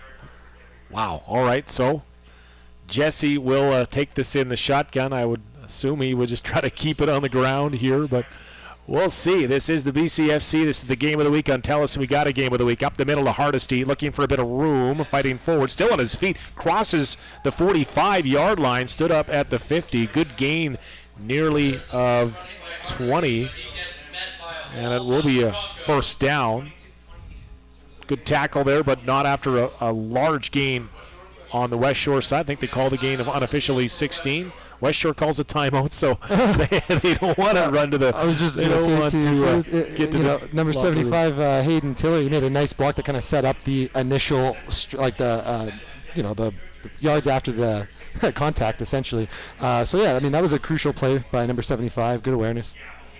All right, so let's see what West Shore decides to do here. The way it's going, a pick six is not out of this scenario here. It's like going to the blackjack table. Wouldn't be surprised at this point. No, I would not. I think you just want to get to the locker room if you can here. But regroup if you're West Shore. Celebrate if you're Kamloops. Let's see what the offense here has dialed up here. Quarterback Jesse on what will likely be the final play of the half, barring a penalty. And for two teams that combined for 34 flags last week, a penalty flag is not out of the question. Much more disciplined game, though, maybe than last week here so far, at least by the numbers anyways. All right. And a run up the middle, Hardesty looking for room, middle of the field, and he will be tackled. And I don't see any flags down here. And eventually Hardesty is taken down. Bronco appealing for a flag is Scott Pelzer. He thought he was double teamed. It's not Pelzer, sorry, Brody Rogers. So, Kyle, I don't think we expected this. No, sir. 17 unanswered points by the Kamloops Broncos here on the TELUS game of the week. They'll take the lead of the half. Yeah, so far it's been a really good football game. I mean, we started off the game with it being very defensively minded. Everybody was kind of trading back and forth. And then West Shore kind of picked it up. They scored first. And then after that, I mean, I don't know exactly what it was, John. Maybe it was the 2-point momentum that West Shore gave up that just kind of compiled the Kamloops Broncos offense to just pick something up. But, I mean, a couple of crucial plays for them, and they find themselves up 6. We have reached the half here at Hillside Stadium. This is the TELUS BCFC Game of the Week on Channel 1999, brought to you by 97 Way Home Real Estate Group, EXP Realty in the Okanagan, and Coast to Coast Real Estate Team on Vancouver Island, EXP Realty as well, our friends with the BC Lions. Your score at half, it is the Broncos 17, visiting West Shore Rebels 11. We'll be back with the second half.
Everybody, welcome back to second half coverage of the TELUS Game of the Week here on Channel 1999. Thanks to TELUS for being so invested in local sports, and we are at Hillside Stadium for the second half of this football game. I'm John Keane, joined here again by Kyle Nelson. And Kyle, we have a football game after a crazy final 90 seconds of that first half. Yeah, it's been a real eventful last 90 seconds before the end of the half there. Kamloops was initially, I believe it started with 2-11, and then Kamloops kind of just went on a little bit of a tear there, John, and finished up the half 17-11, up by 6. And it was done by the passing game and a interception by Avery Dunster in that final 90 seconds. You look at some of these numbers in that first half. Chris Fenton, who had the touchdown, he had 8 catches in the first half for 109 yards. Wow. Colton Meikle, 4 catches for 80 yards. And quarterback Reed Van Cadet was 17 for 27 for 212 yards. So the Broncos have figured a way around all this pressure in that first half. Yeah, I mean, and it's like we were saying before, we were hoping that, Kamloops would be able to, or one of them would be able to establish an offense. It seems to have been Kamloops first, and let's see if they can carry that into the second half. The Broncos will be kicking off here, and West Shore will have the wind in this third quarter. And for the Broncos, that's pretty big because that means they'll have the wind headed home in the fourth quarter. Gotta love that. All the points, by the way, have been scored. The team with the wind has scored all 28 points in this football game. So the kick is up, and we are underway. Second half here from Hillside Stadium. Ball will bounce. Fielded near the 30-yard line. Not a lot of room, and good coverage downfield on special teams. And West Shore will go to work on offense. We'll see what changes they will make here. Head coach Chris Speedy, because you know they didn't like the way they finished that first half. Oh, definitely not. You're going to hope that the coaching staff at West Shore, they were able to kind of sit the guys down and say, hey, take a breath. The game's not over. We made a couple of mistakes just before the end of the first half there. Let's rebound and let's try to play our game. Talking about quarterbacking numbers, Tim Jesse, who had 401 yards passing last week against the Broncos, that first half just 4 for 16, 56 yards, 1 touchdown, 1 interception. And he takes the snap. He'll hand it off. Hardesty looking for room, and he'll rumble forward and have first down yardage. And we talked about this in the half. We were saying, hey, do the West Shore Rebels now run the ball a little bit more? Yeah, I mean, there's a lot of advantages to running the ball. One of the biggest ones I've always found is just the dominance of it, that you're able to just take the ball and we're going to run here and try to stop us. West Shore might try to take that approach. They did just run the ball. Running back right up the middle, didn't have a hole, bounced it out. Great awareness, good play by them. We have an injured Bronco down near midfield after that run from Hardesty. And the one thing I've noticed about Garen Hardesty is that he runs hard. He runs hard and fights and makes you pay defensively if you're going to tackle him. So didn't see a number on the injured player. Okay, we're told that it is number 15 on the Broncos side. That's Jack Bellefontaine. And if I'm not mistaken, he was shaken up earlier. Yeah, I think you're right, John. I believe he had a pretty substantial play too earlier in the game as well. So we'll hope to see him back later. Still down right now, and he is being looked at here by Tristan Murray and the staff. Tristan Murray spent last year with the Kamloops Blazers, my other play-by-play gig, and he is also a former Bronco football player and also played at the CIS level as well. And you don't want to be on the field or the ice surface too much if you're an athletic therapist or a trainer, but Tristan Murray is looking right now at Jack Bellefontaine just inside West Shore territory. Yeah, we'd love to know that he's at least in good hands. We'll try our best to get him out of there. Well, Broncos, you had all sorts of momentum to close out the first half, where you score the 17 unanswered points, and now they bring out some teammates here to try to get Bellefontaine up onto his feet, and he gets some claps from his teammates here, but that looks to be a leg injury of some sort to Bellefontaine, and seems to be the case, John. And it's probably not a scenario where Bellefontaine looks to be coming back, although he wants to try it himself, try to walk off that right foot or ankle injury, and he'll make his way off the field. Yeah. His return would be doubtful to say the least on defense. And the Broncos are playing without Maurice Onyemenu as well, who has been a big part of their team defensively. He was hurt 2 weeks ago here in a home game against Langley. So here comes West Shore after a big run, and they'll go back to Hardesty up the middle again. He has room. He'll cross midfield near the 50 before he's tripped up, but back-to-back runs of over 10 yards for Garen Hardesty. And what we thought the Rebels might try to go out and do, they are doing it here on this first possession. Yeah, I mean, Kamloops is trying to answer back. I mean, they lined up in a three-man front. They brought their two outside linebackers closer to kind of show that blitz. They only blitzed the right side one, but it just so happened to be the backside. So, I mean, that's tough to catch a running back that's going straight up the middle. Ball spotted out the 51-yard line with the wind in this third quarter. West Shore looked like early movement. Flags fly. Hardesty cuts it on the right side and will fight forward, still on his feet, 8-9 yards. And that late flag as well comes in at the end of the play. So initially might have been offside Broncos, and then a flag at the end of the play. And West Shore has come out and played ground and pound football on this first possession. Yeah, they've really been wanting to establish that run like we talked about earlier. And I mean, with number 10 there, that's Hardesty. He's a strong runner. I mean, every time they've been sending him up the middle and then giving them that option to bounce it out based off the blocks. But most of the time, I think it's only been one run where he did bounce it out. Every other time, he's gone straight up the middle, and it's been effective for him.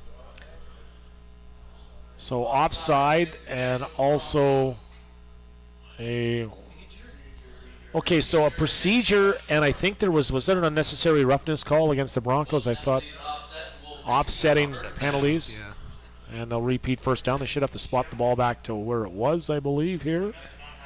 Ball spotted at the 50-yard line, and that's where the Broncos will go back on defense. Trying to get this ball back to find the spot here. West Shore has to come back on their side of midfield. Right now, the Broncos have done a great job of stopping this pass attack, but West Shore trying to say, hey, we're more than just a passing team. We can also rush the ball, and we're seeing them move the ball on the ground, although that offset of penalties negates a pretty good run by Hardesty. Broncos here might have to put a few bit more bodies in that box here. All right, shotgun, back to pass now, and it is caught near the 40-yard line, fighting forward for a bunch of Broncos. Finally tracked down Hunter Bowles, and we're seeing a mix now on offense. Yeah, Kamloops Broncos, they came out there in a three-man set with four linebackers, which would mean that they had a single high safety there. So I don't know if they're not really too concerned based off the deep threat, based off of how the Tim Jesse's been playing today. But yeah, they're running a single high safety at the moment.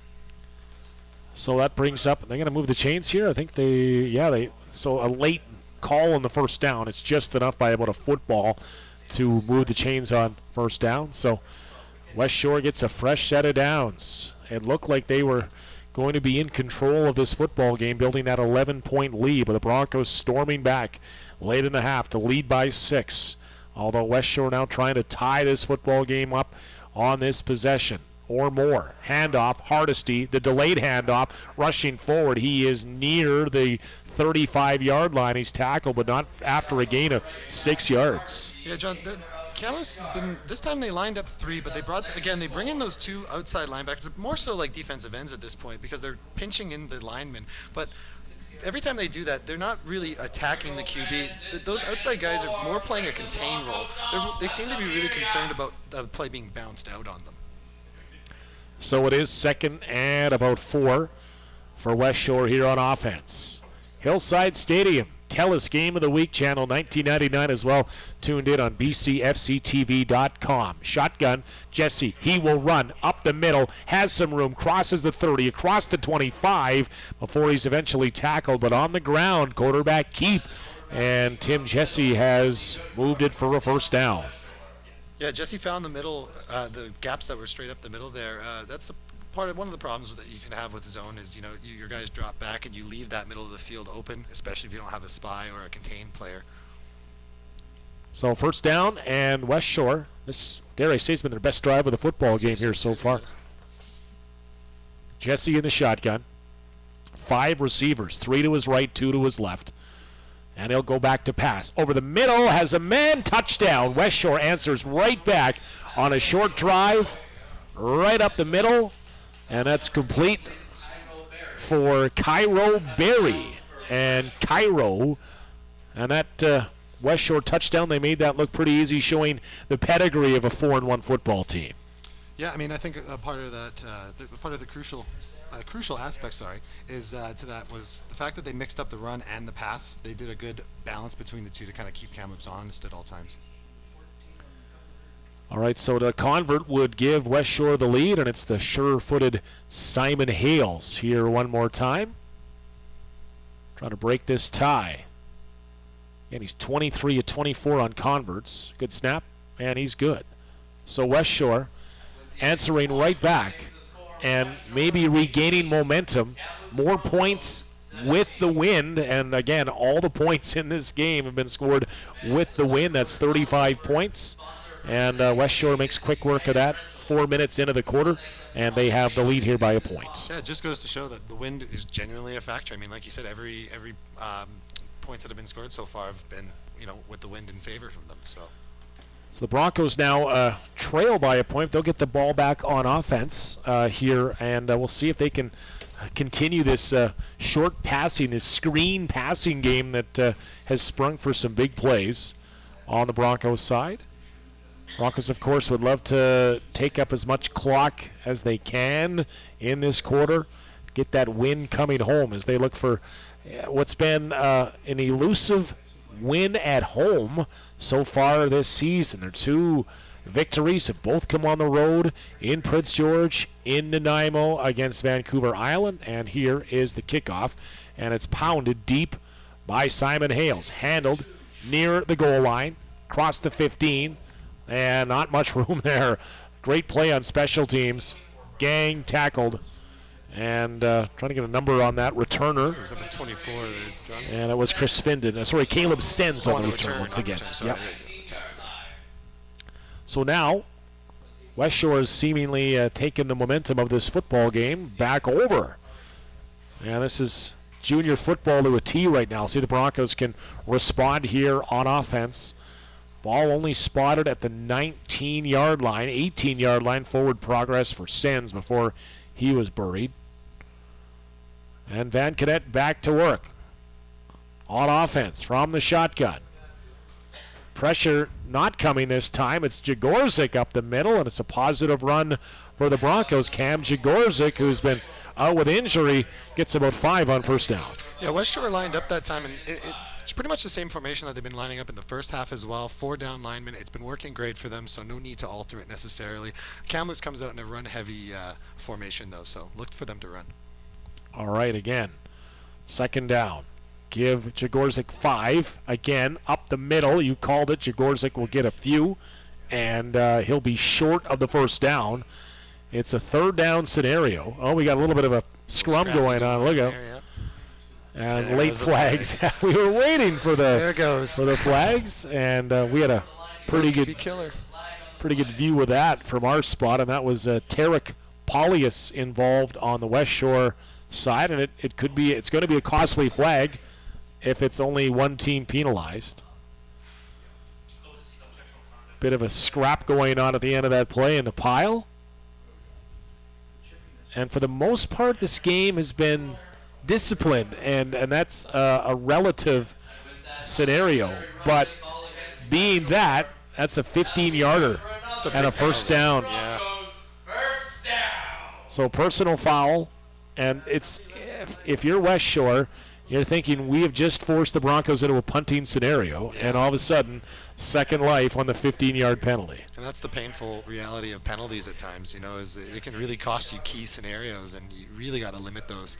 You got to stay disciplined. So the Broncos get a break. That moves the ball all the way to the 43-yard line. Gotta love that as the Broncos. Yeah, Broncos here again can just run that clock off as well. Into the breeze here in quarter number 3. They trail by 1. Passing situation here by the formation, or maybe not. It's a give, not much room. And it's Evan Guizo who handled the ball on a few running plays last week. In fact, Guizo last week handled the ball 13 times, 13 carries for 38 yards. That's without Cam Jagorczyk in the lineup last week. Yeah, they looked for him to be a main part of their rushing offense, it seems. So 2nd and long now. In fact, they say that Guizo nearly got back to the line of scrimmage. Call it 2nd and 10 and a touch. Good first half for Vankinen. 210 yards passing. In the shotgun. 2nd and 10. Flags fly right away. Passing left side, and it's in and out of the hands of the receiver near the far sidelines. It is incomplete. Flag flies right as the ball was snapped, which usually indicates either offside or procedure. And if it is procedure, you can bet it's going to be, I believe, against West Shore here as Broncos offense will stay on the field. Offside, so another penalty that keeps the Broncos offense on the field, 2nd and 5. Broncos offense just lucking out. I mean, they've made some good plays, but the penalties have been, right now at least, the penalties have been a major factor. So you got to look to West Shore to try to limit those. So that moves the ball up across the 45 to the 48-yard line. And the Broncos now in a much more manageable 2nd and 5. And this West Shore D that had to play basically in the shadows of their own goalpost late in that half. Up the middle, not much room. Jagorczyk tackled. In on that tackle is Ford Bone. And it'll be 3rd and 5. We've noticed since Kamloops has come out after the second half, they've come out in a different formation. It looks kind of almost like a pro set, which would be a run-heavy type formation. I think probably based on maybe the wind. I would think so. Yeah, that's a good point too. But I mean, the only issue with that is West Shore has been blitzing a lot. They haven't been afraid to send 5 or 6. So I mean, if you're going to come out in an obvious run set, you look to West Shore to just send blitzes. That's kind of their game plan at least.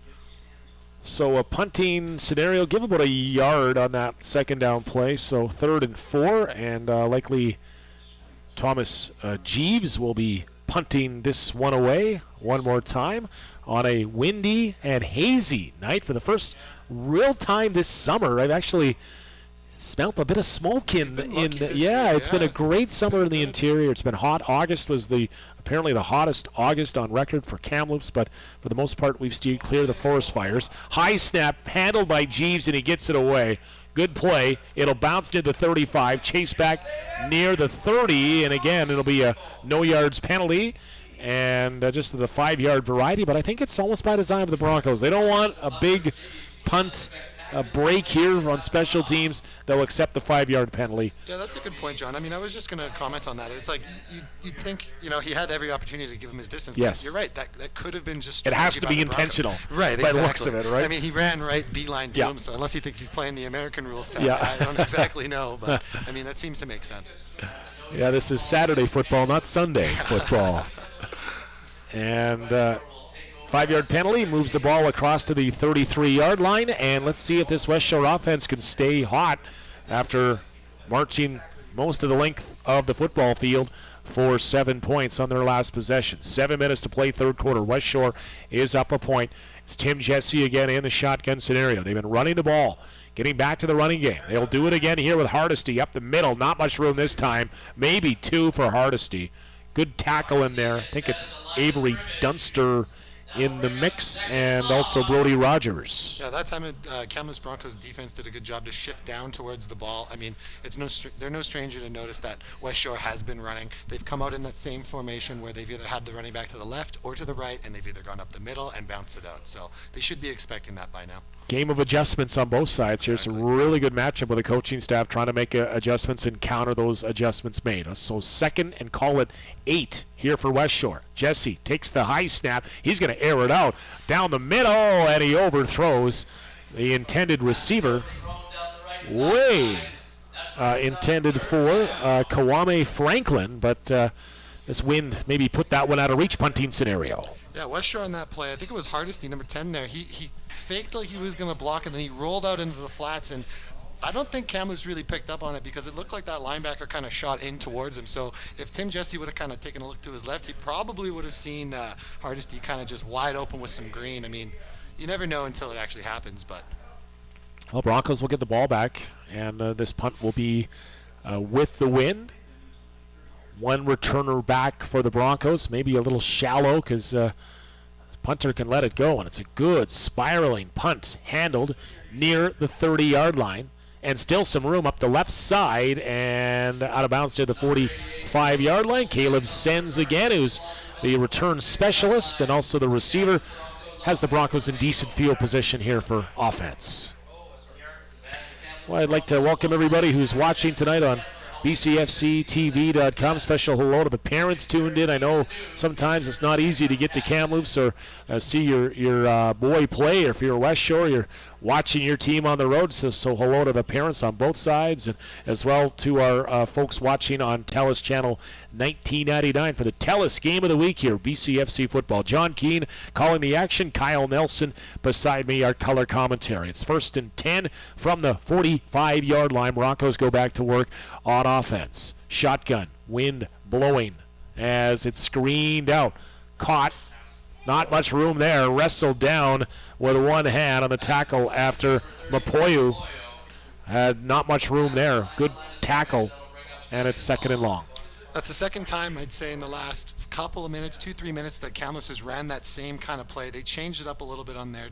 They motioned their guys to the right like they were going to do that same, possibly the screen play like they did, or that cross counter where they ran to the other side. But West Shore sniffed it out and was able to make a play. So that's a negative play of 5 yards.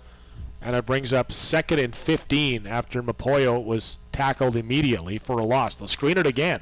They'll try Findon this time on the right side, and he'll stay in bounds and move the ball about 7-8 yards. It's a positive gain, but it'll bring up 3rd and long, and Broncos again will be forced to punt. It's another interesting play call on 2nd and long to do that screen. Again, we understand the logic, but you just ran a screen, not that, like literally the play before. So maybe we wait a little bit longer to run a screen like that to try to get the defense to bite on it, because I don't know if you noticed, but as soon as they hiked the ball, the defensive backs and the defensive linemen kind of sniffed it out. They waited on the line, and then they just kind of swallowed them up right then and there. Positive gain. I think both teams, maybe take that on both sides. Yeah, it's not a 2nd down conversion, but it is some positive yardage into the breeze here for the Broncos. So 3rd and 8, and Thomas Jeeves, who's been busy. We mentioned he's averaged over 32 yards per punt this season, and we'll punt it away here again. Under 4 minutes clock running here in this 3rd quarter. West Shore's up a point after scoring a touchdown in this 3rd quarter. Look, Jeeves is going to try to run. He better get this ball out. He will not get it off. He'll fumble it and go down. And that's the case maybe of Jeeves trying to do a little bit too much. And West Shore figures it out. And they are led there by Josh Hoyt in there. And that's the flip of the field the Broncos couldn't afford. That's a great outcome for West Shore. I mean, they basically just played dedicated and just smart football, essentially. They didn't overcommit on any of the plays. I mean, the play calling by Kamloops there, they called 3 plays in a row that were kind of meant to get the defense to bite hard on it, to gain big yardage, and it just didn't happen, especially on the trick play. I feel the Broncos just punt the football and just try to get through this 3rd quarter here. I mean, those are mistakes you have. And you know what? Jeeves has done that effectively this season, just not that time. Here's Hardesty again on the right side. He has room. 25-yard line is where he will get to. And right away, West Shore gets right back to the running game on the toss. And 1st down yardage for Hardesty. That's like we talked about, just going into the half, that it's going to come down to who can be the more dominant team. West Shore right off the bat, they've done a great job of mixing up the pass and staying true to the run, forcing Kamloops to, not bite either way. They can't hard commit on a run, and they can't hard commit on a pass. All right, so it is 1st down, West Shore. Quarterback in the shotgun. Hardesty beside him. Hardesty gets the ball again. He'll side shuffle to the left now, work up the middle, still on his feet. Around 1 to the 15, the 10, the 5, and Hardesty will score on his longest run of the evening. And West Shore has found their legs in the 2nd half, and they've upped the lead. Now 24-17 here, 3rd quarter. Hayden Tiller on that play, number 75 for West Shore, had a beautiful block that really set up the run for him. And then down the field there, I think it was number 83. That should be that's Franklin there. He made another beautiful block that just kind of sealed the edge for him to really solidify the touchdown.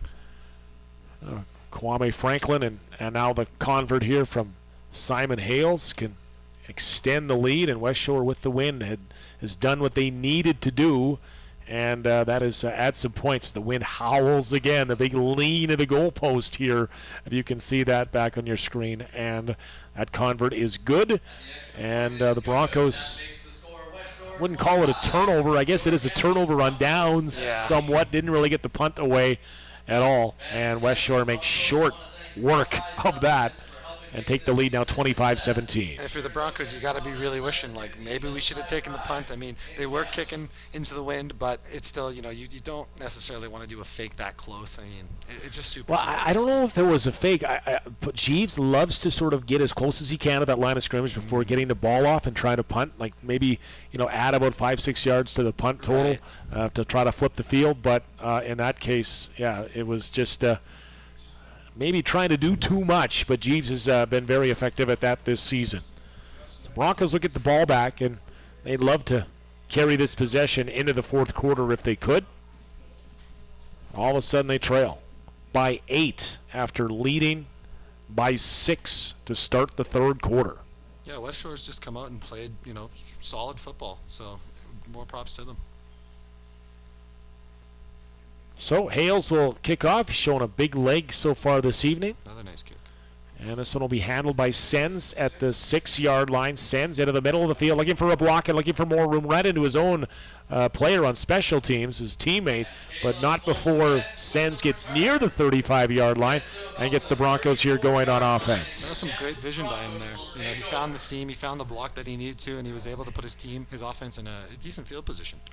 Before that first half, Caleb Sens was responsible for what was the only Bronco touchdown at home. It came on a kickoff return where he took it all the way inside the 5-yard line back on the home opener, season opener, which the Broncos converted on a quarterback keeper. So he's a big part of this football team. Quickly, Van Kennett goes to work. He'll try the far side of the field now, and it's caught on this far sidelines. And is that Caleb Sens again this time? Or sorry, Findon. Findon, yeah. Chris Findon. They put him on the other side of the formation this time, and that's good for a first down. Mentioning that too, John, I've noticed West Shore, their defensive line have shifted kind of to the strength of the field. I've noticed that the linebacker will take 2 of them and say, hey, go to the left, go to the right. I haven't noticed if it's depending on, the player that's out there or just the formation. So, shotgun. Again, they'll screen it off, but this one goes through the arms of the intended receiver. And West Shore, I think, was ready for that defensively. I don't think there would have been much of a gain had that pass been caught. Well, John, it's almost like they just ran that play. Yeah, oh, really? Yeah, almost. I think just basically flipping, reversing it to the other side of the field. So it brings up 2nd and 10. Clock will roll under 2 minutes here in this third quarter. West Shore 4-1, trying to get to 5-1. Broncos trying to get back to even 500 on the season. A win would push them to 3-3 going into their bye week before a home-and-home set against the Prince George Kodiaks. 2nd and 10, shotgun. Van Kennett, he'll air it up, left side. One-on-one, he's got his man. Does he have it? Is it caught? Are they calling this a reception? They are. Catch. Inside the 25-yard line, and it's Colton Meikle, their top receiver, and that was a beautiful pass. Just a gorgeous catch. Oh, and what a ball thrown by Van Kennett to fit it into a very, very small window. And West Shore that time they did what they normally do. They ran their 4-man. They didn't send any blitz, and they only kept 2 middle linebackers that time. So perhaps that opens up a little bit of the field because you don't have that guy dropping back to the deep third. Broncos trying to put the first points of the night into the wind. And we haven't looked to the right side of the field very much, but here we are. They'll screen it off. It's caught, trying to find a little bit of room, fighting forward, and then a big collision on the reception by Caleb Sens. And he did his best to try to get a few yards out of that, but he didn't quite fight back to the line of scrimmage. Yeah, he lowered his shoulder and he tried to fight as hard as he could, but they didn't really set him up in the best position. They're lucky that he just didn't get tackled behind the line there. So it's going to be a loss of 1. And all of a sudden, what was ailing West Shore, those screen passes, unable to make that initial tackle. West Shore doing a much better job of that here in this second half. Brings up 2nd and long. Shotgun early movement. Flag flies, and it looked like the left tackle maybe moving a bit early, Jordan Smith, and I hate to call out the O-line because the only time we talk about them usually is when they take a penalty. So apologize to the big guys. Yeah, that's true. Yeah, we don't have the benefit of replay to really break down a great block, but that time I think everybody in the stadium here, Hillside Stadium, saw the early movement from that left side, and that'll move the ball back to now a 2nd and 16 scenario. So another passing play. Although, perhaps if the Broncos play their cards right, this could be the last play of the quarter, and they could use the win to maybe attempt a field goal if they can't convert here on 2nd and long. Clock management here, pretty important. Ball is snapped. Van Cadet will range to his right. He's being pressured. He'll throw it. It is caught near the 25-yard line, out of bounds. And again, it's Chris Findon. It is short of the first down, but it will allow Kamloops here to perhaps kick a field goal with the wind. So a good play by Van Cadet to bleed out the clock. Findon makes the grab. He's having a huge evening, but it is 3rd down. Yeah, Findon and Mikko, they both have been key parts to the offense that they've had. I mean, Mikko with the two receptions that resulted in a touchdown, a long touchdown at that. So, I mean, we're really starting to see who the key players are for the Kamloops Bronco offense, and Findon and Mikko have both been, absolutely important to them. So this will be, if the Broncos, as we pause for the 3rd quarter and walk down the opposite side of the field, Broncos could attempt a 32-yard field goal to bring themselves within 5 points. They do have the wind here headed home in this 4th quarter. And as we told you probably too many times, all the points have been scored with the win. So the Broncos, if you give them this scenario to start the game, to say you have the win headed home, you're down by 8, and you're deep inside their territory, you probably take it if you're the Broncos. Yeah, exactly. I mean, they opted to not kick it earlier on a chip shot field goal, and I mean, at that point it would be 20-25. Now they're looking in a better position. At this point, I think just take the points. The win's in your favor. Your kicker's so far been showing that he can make these kicks in crucial moments. Let's give him a shot, I say. So Cohen Freeze will attempt what is a 33-yarder, and if you can see the official's jersey flapping in the wind, you can tell what kind of a breeze you have going on here. The wind is as strong as it's been all evening here. Cohen Freeze, a 33-yarder from the right hash to try to bring the Broncos within 5. The kick is up, and it is good. And Cohen Freeze is a kicker, everybody. Cohen Freeze, that's a beautiful kick. I mean, yeah, all props to him. Beautiful kick. And it goes back, just the little intricacy of having that 2nd down play be the last play of the quarter, which allowed the Broncos to then use 3rd down to start the 4th quarter, because I don't think you're kicking a 33-yarder into the wind here tonight. I think the outcome is completely different. I don't even think they go for the kick. They decide to go, try to convert it instead. So, yep. Good play clock management by the Broncos. I love it. I love good clock management. Yes, good stuff in here. In the game of football, it boils down to clock management a lot of the times, especially in those crucial 2-3 minutes that are remaining in games. And we might be in that scenario here tonight. We can only hope here that we're in a situation like that a little bit later on. Game so far. West Shore still leads. They're up by 5. They're into the wind, and they've been running the ball effectively in this half. Let's see what quarterback Jesse has. He'll pitch it out. It's Hardesty. Flag flies. Hardesty has a big hole. He's up, gain of 11 or 12, but that flag is in the area of holding, and we will see what the call is. And everybody walking back to the original line of scrimmage, so you'd think that this call is coming against yes. Yeah. When West Shore's walking back, they seem to know as well.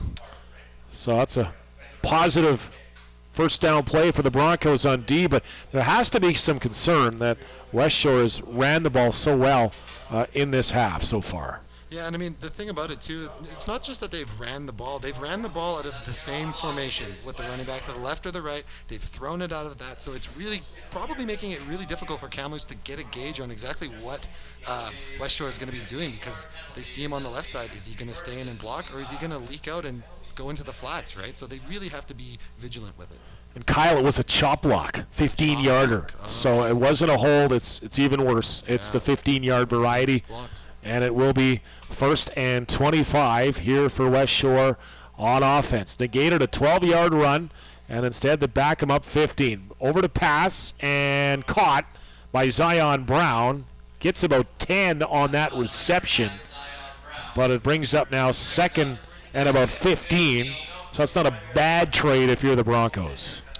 Yeah, I mean, sometimes you got to balance between giving up the smaller play and protecting the deep bomb, and just kind of giving them the edge you need so you can set up a later 3rd and long, or maybe 3rd and 10 or so, 7, somewhere in there.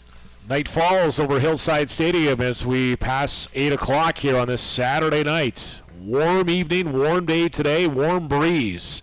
2nd and 15. Back to pass over the middle. Dropped. Looked like Zion Brown had it for first down yardage. Again, contact was imminent, and Zion Brown could not hold on to the football. John, I'm not sure if it's the same Zion Brown, but I think it is the same Zion Brown that ran that seam earlier in the first half where he didn't take a big hit, but he felt the pressure, and we actually saw him go down for a couple of minutes there. Mm-hmm. It's good to see him back in the game, but he's running that exact same route, and maybe that previous play factors in. And if you're just joining us, there's actually 2 Zion Browns on the roster. One is Zion Brown Dogby, and the other is just Zion Brown. And you're right, that was a similar type play.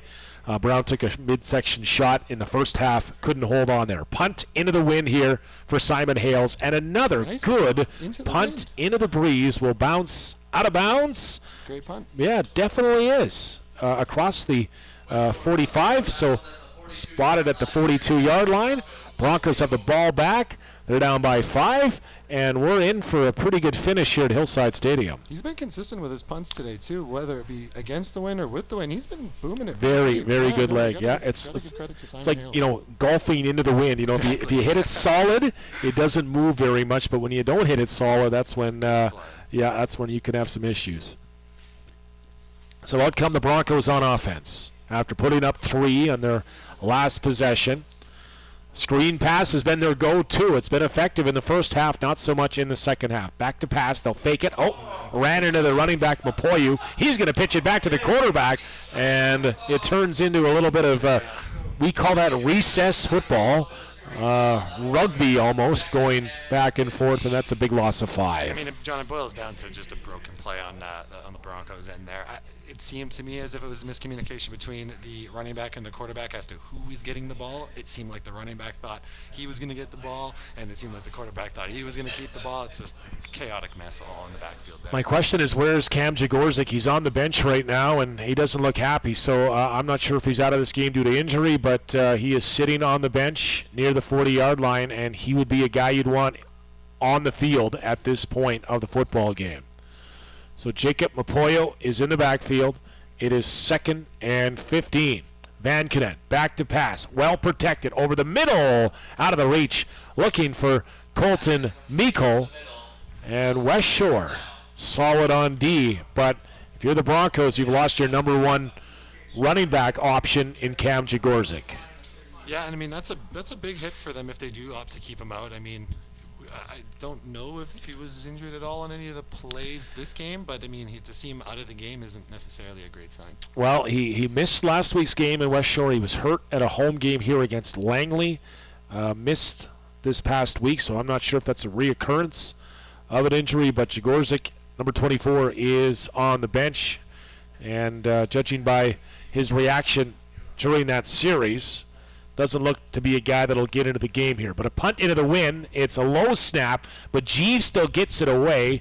Ball will be handled on the fly, and some room up the middle. Still on his feet and room to run here for Cairo Berry. Berry down the sideline. Flag flies, but might negate a gain, but not before yards gain likely. Cairo Berry can really move, and that can flip the field. But, as you saw, flag on the play. Boy, there's a lot of offensive weapons, guys, that just can flat out burn for this West Shore team. Oh yeah, West Shore seems to be, finding new playmakers left, right, and center for them. So we'll see where the flag will be. Should be still after yards gain. No, let's see. They're marching the West Shore side all the way back near midfield. So, okay. Well, the ball. I guess the flag is at the 50. So, all right. If that's the spot of the foul, okay. I thought the flag was thrown well after he crossed midfield. So unnecessary roughness. against the West Shore Rebels. Just So- another disciplinary penalty, just something, just a foolish play, basically. Someone making a poor decision. The Broncos have definitely had the flags in their favor tonight. It is taken away some big plays, and that's just another example of it right there on the West Shore side. You're right. I mean, they were set up with beautiful blocks by the two outside guys, and that running back or the receiver was able to find it and take it as far as he could. So, just a shame that there was a flag on the play for them. All right, West Shore with the lead, with the ball. 11 minutes to go. Clock running here, fourth quarter. They have been keeping the ball on the ground, and the only thing that's really stopped West Shore has been themselves on offense on some of the penalties like last drive. So it is first down, ball at the 45-yard line from the far hash as we see it on our screen. And it's going to be a quarterback keeper. Little bit of room for Tim Jesse. He'll get about 4 before he is eventually tackled. And one of the Broncos in on the tackle, very happy with himself, is Raiden Chipotis in the game. I should mention the Orajaquas, Peter and Paul Orajaqua, are not available this week. So they've gone back home, and those are a big loss, including Peter, who is one of the top defensive players on the Broncos side. He had 8 tackles last week, so take a guy like Orajaqua out of the lineup, that's tough. He's a very active player. All right, so it is 2nd and 8. Passing play, it's caught, not much room. Trying to spin a tackle, and eventually tackled is Cairo Berry, but he's short of the first down yardage. Good job defensively by the Broncos. Yeah, the Broncos have remained very stout on defense. I mean, they've had a little bit of a hiccup with the rushing, but in terms of shutting down the pass, they've done a great job with it. I mean, they've really limited Tim Jesse to pretty much just leaving it to the running backs to get the jobs done, at least in this second half, John. So now a decision, and the punt team has come on here for West Shore. Injured player, it looks like it is Cairo Berry down after that last catch.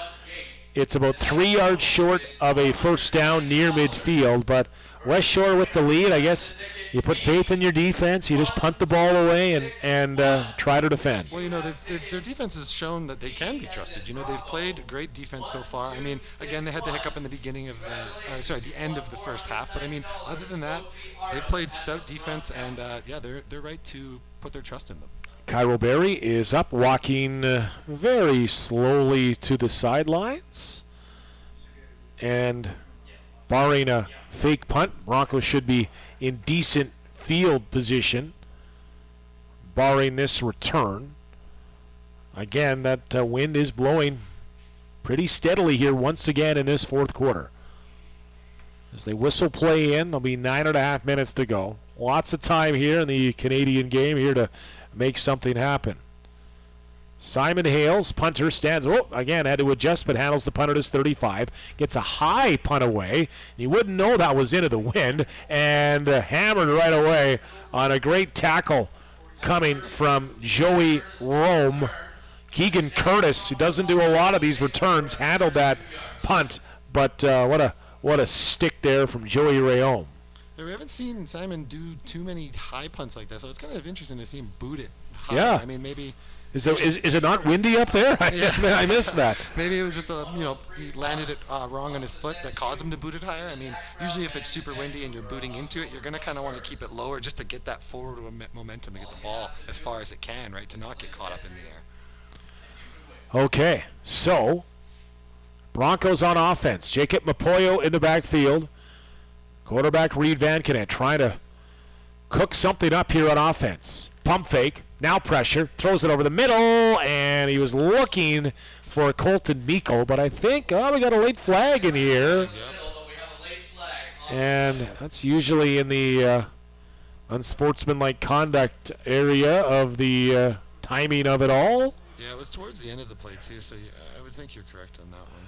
Looked like it was sort of after the play, unless the, So penalty against West Shore, and a team that took 21 flags last week at home. Roughing the passer, the call. That's a big 15-yarder. Yeah.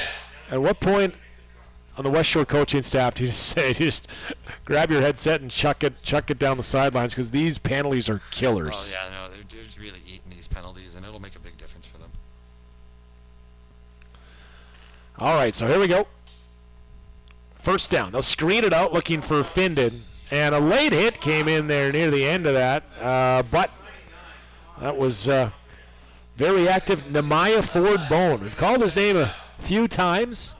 And he tried to finish a hit on receiver Findon. But, again, that screen pass didn't quite work there, Kyle. Yeah, I mean, there was another time that they've ran the same kind of screen play, hoping for a big play or something to really break free. But, I mean, other than maybe one or two times, it hasn't really been that productive for them. Maybe they look to another play in their playbook.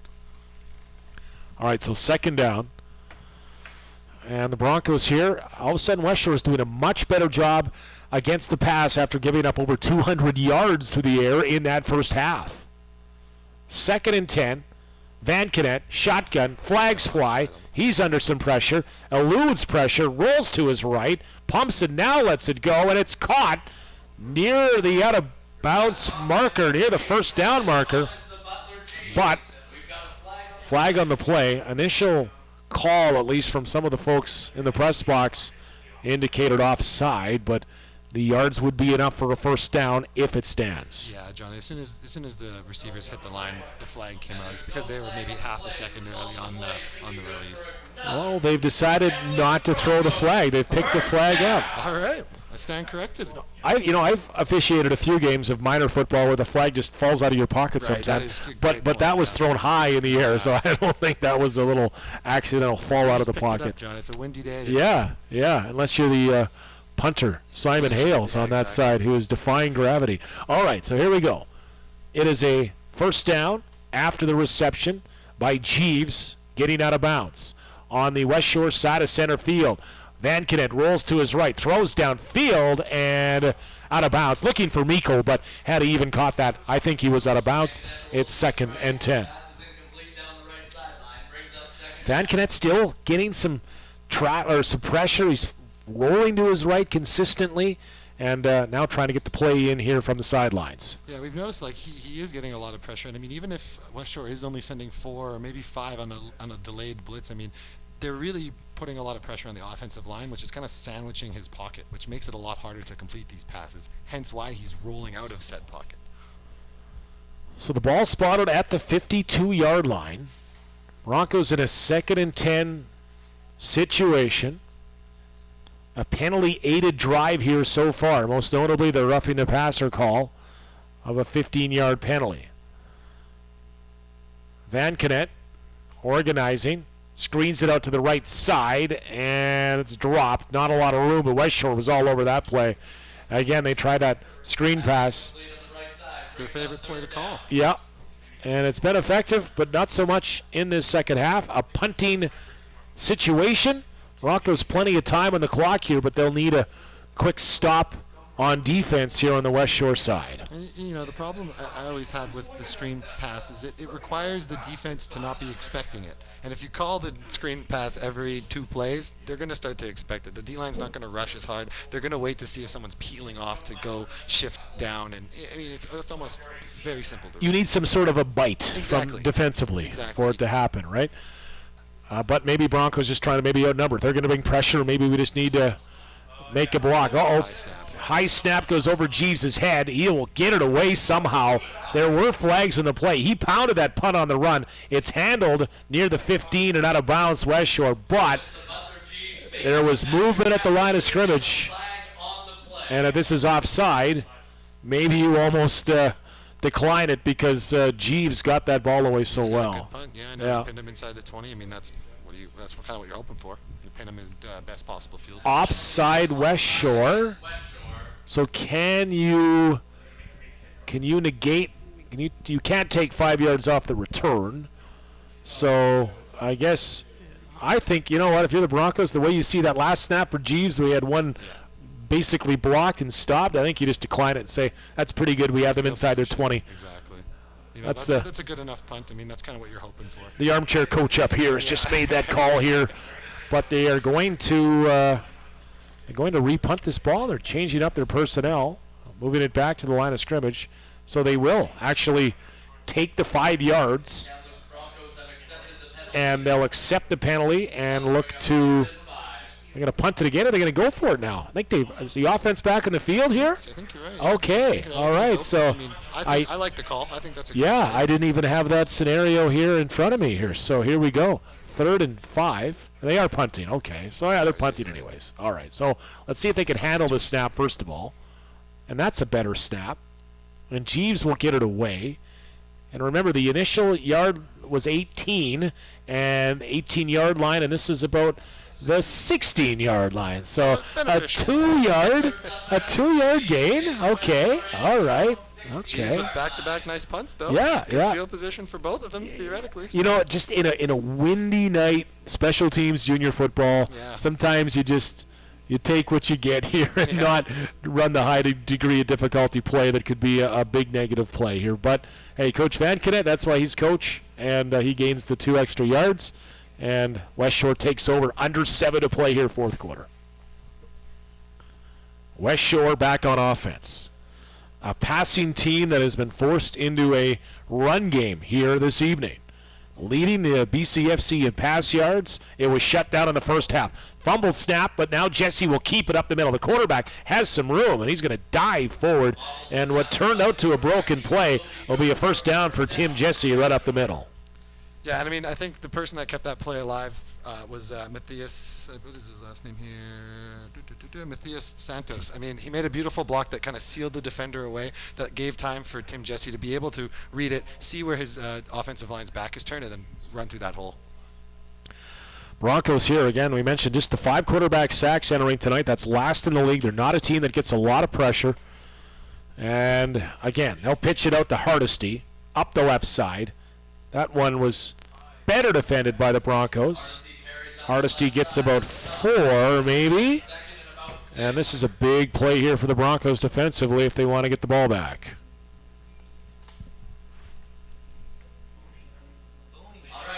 We are watching BCFC TV football, bcfctv.com, and your TELUS Game of the Week. Our sponsors, eXp Realty, 97 Way Home Real Estate Team in the Okanagan, Coast to Coast Real Estate Team, eXp Realty on Vancouver Island, and brought to you by the BC Lions. 2nd down, back to pass. Jesse wants to keep it again. Nearly tackled, still on his feet. 1st down and more. Crosses the 45, tackled at the 50, and Tim Jesse is taking over this game on offense. Yeah, no, it was a good read by Tim Jesse. I mean, he didn't see anybody downfield that he had open, so he decided to trust his offensive line, follow in front of him, and then from there he kind of just followed the open hole once he got past his lineman. So good reading by Jesse.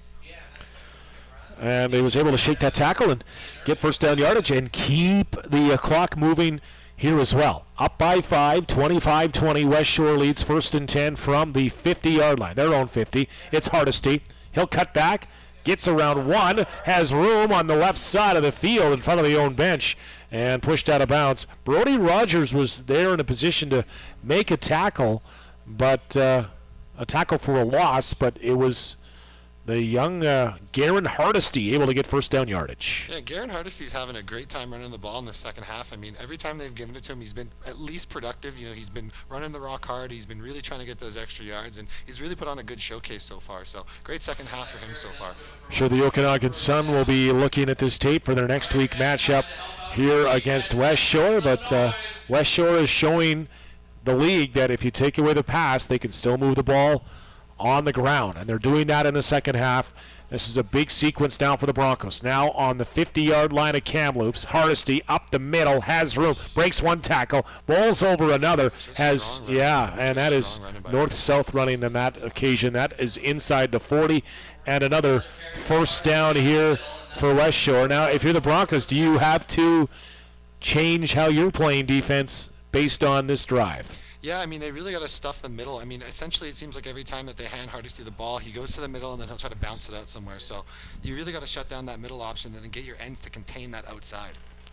West Shore moving the ball. It's not the quarterback, Jesse. It's been Hardesty. Who is it this time? Hardesty up the middle. Cuts it to the right side, to the hash. Still on his feet. Still going inside the 20 before he's tackled inside the 15-yard line. Flag comes in. One of the West Shore players had his helmet taken off. That's Zion Brown Dogby. So did he maybe get a Hands to the face here. Well, He seems to be arguing a little bit with his coach there too. yeah. You know, That's maybe a bit of miscommunication, but that's a shame because that was a beautiful run by Hardesty. Penalty is against the Broncos. Unnecessary roughness. That's the first key flag to go against them in this second half, and that'll move the ball inside the 10-yard line. At least it should be spotted inside the 10. And like you said, John, I mean, that's a key penalty. I mean, look, we're watching them go down to the 1-yard line. I mean, it's hard to make a goal line stand. Wow. We go back to that, I think it was when we saw the same scenario earlier, everybody gets a little antsy, a little jumpy. So we'll have to make sure that everybody stays disciplined here if it's going to work out, in favor for West Shore. Oh, yeah, it's pretty much a tough scenario backed up to your goal line. And West Shore with the chips on the table in this half have come to play after trailing 17-11 at the half. They have outscored the Broncos 14-3 in the second half. Remember, West Shore beat the Broncos last week 49-7. So I know right now at this point moral victories are really don't count in the standings. The Broncos here, if they want to try and push, they need a stop, a turnover, a fumble, a bad snap, something here to go their way. And there's plenty of positives to look at for Kamloops this game too. So in comes Tim Jesse, the quarterback. Will he go in under? If he does, you could bet he's going to keep this football. An effective play. And Jesse in under will keep it, and he will dive in. It's a touchdown. Yep. West Shore touchdown, puts 6 more on the board. But we do have a flag down, so let's see what this flag is for. Likely it's offside. I think that's the initial signal offside against the Broncos, against Kamloops. Declined, and the touchdown is up and out of hole for the Broncos. Gets a little bit deeper inside the 3-minute warning here in the fourth quarter. Yeah, and John, if you're the Broncos, you've got to. The Broncos defensive coach, you've got to notice that every single time they hand the ball to Hardesty, he's just going straight up the middle. That last play where he got that big gain, of course he broke some tackles, of course he made some nice moves on his feet, but essentially he took the ball from a draw position, went straight up the middle, and then cut it to the right side, and he found his seams. I mean, more credit to him. He's reading the plays really well, but if you're Kamloops, you really got to lock that down. Simon Hales will attempt the convert here. He's had a good night punting and kicking. Ball is down, and it is good. And at this stage, I think the biggest factor in why West Shore is up by 12 has just been they've won the battle at the line. They've won the battle on both sides of the football on the line of scrimmage. That's exactly what I was going to say, John. I mean, it boils down to the big boys up front. I mean, the West Shore Rebels are winning the defensive engagements against the offensive line, and on the flip side, the Kamloops defensive linemen aren't necessarily winning the battles against the offensive linemen. They're not containing the outside, and because the running back's just bouncing it out. The interior defensive linemen aren't closing that hole enough, and the linebackers aren't stuffing it. So it's a lot of areas that Kamloops can improve on. And that is the first points into the wind in this football game here as well. So that shows you how much of a factor it is. And I guess if you're going into the wind, you need a good running game. And that's exactly how West Shore moved the football all the way down from their side of the football field. And go up now by 12. And now you're in 3-down territory if you're the Kamloops Broncos.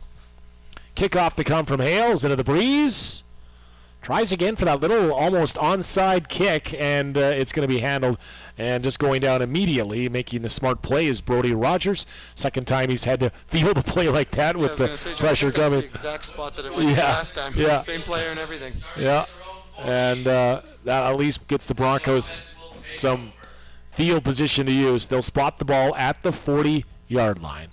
John, if you're the Broncos too, I mean, it's not over for you. No. You're down by 12. Well, There's look, 2:20 left. I mean, look at the first half. Yeah, the first half, exactly. The 90 seconds they were able to put up, what was it? 17 points. Yeah. So, you can't count yourself out right now. Can lightning strike twice here late in a half of this football game? Broncos have to keep it together. Remember, Cam Jagorczyk, I don't think is in the field. You see him on the sidelines? Yeah, he's got his shoulder pads off. Okay.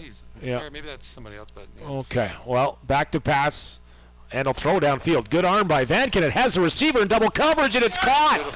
It's caught all the way to the 30-yard line. That's exactly what we were talking about. Oh, my before, goodness. John. I mean, you can never just count yourself out. You're only down by 12. It takes 2 of those plays to get a touchdown, and next thing you know, you've got a competitive ball game all over again. Brock Dufort in double coverage comes down to the ball. But how about the arm strength from Reed Van Kennett here? Looked like he was off balance as he was letting that one go, too. What a pass. Van Kennett has the Broncos in business. He'll go back to pass. Roller was right under pressure. Yeah, he'll throw it away. All that pressure came in, and he wasn't able to get that throw off on his back foot. He saw all the linemen bailed to his left. It's going back to that screenplay again, right? So at this stage here, the Broncos are in 3-down territory. We mentioned that. Ball is at the 30-yard line after a catch by Dufort to really set them up. And why not go to Dufort here? You know, it's been Miko, it's been Findon, it's been Caleb Sens. But down the field, they find Dufort. And here we go, 2nd and 10 from the 30-yard line. 6 receiver option, nobody in the backfield. Back to pass. Van Kennett will try the far right side, overthrew his target on the far side of the field. And those are tough little windows to find, and it is 3rd down, and the offense will stay on the field. Yeah, and it's tricky, too, when the wind is in your favor on those very specific touch passes because, it just takes a little bit too much juice to just overthrow it. So 3rd down, and really, if you're the Broncos at this stage, you could say the game's on the line right here. It is a 2-score game, 2-possession game. And the Broncos here in 3rd and 10 from the 30, trying to find a way to stay in this football game. Again, 6 receivers, early movement, free play, and they blew it down. And you can see that's what they wanted. They wanted the free play scenario. But there was another flag that came in from a little battle at the line of scrimmage. Yeah, I didn't fully catch what happened there because once the first flag went out, I was trying to figure out exactly what happened. But, yeah, you're right. There is a second one there. Yeah, well, the West Shore defensive lineman was pointing at the Broncos O-lineman to say that was him. So we'll see what the flags are for. Let's sort it out. They do teach you as a defensive lineman, your job is to move when the offensive line moves or the ball. But, I mean, if the offensive lineman you're guarding against moves, you're taught to move too because, hey, like you say, it's offsides on them first, right? So. But that's the only flag, the offside. Yeah. So, okay. So there you go. Just throwing a flag in there for good measure, I guess, at the end of the play. So it is 3rd and 5, and the game still essentially is on the line. Ball at the 25-yard line. A little bit more manageable 3rd and 5. 6 receivers again for Van Kennett. He's going to keep it himself. Still fighting forward and wrapped up. They blew it down. He was in the grasp, and that'll be a turnover on downs. West Shore holds, and they'll get the ball back here now on offense. Yeah, John, and I mean, you saw Kamloops come out in a 60 front, 6 receivers, and to do that, I understand, you're trying to be aggressive, you're trying to get the ball in the end zone. If I'm Kamloops, I'm always keeping a running back in there for blocking. It doesn't matter if they're only sending 3. The West Shore defensive linemen are getting through the line, and they're causing pressure on Reed. And right there, we kind of saw it. They only sent 4. It was enough to interrupt the play, and just like that, we have a turnover on downs. West Shore brings out their offense. They just got a big O-lineman. You look at, Josh Vanderweed, Matthias Santos, who you've mentioned a couple of times. They are just a big, they look like a pro football team up front. No, they're big boys, and, they're effective out there.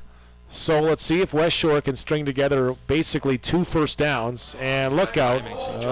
They're trying to time it, and that's the problem. That could have been a whole lot worse as breaking through there.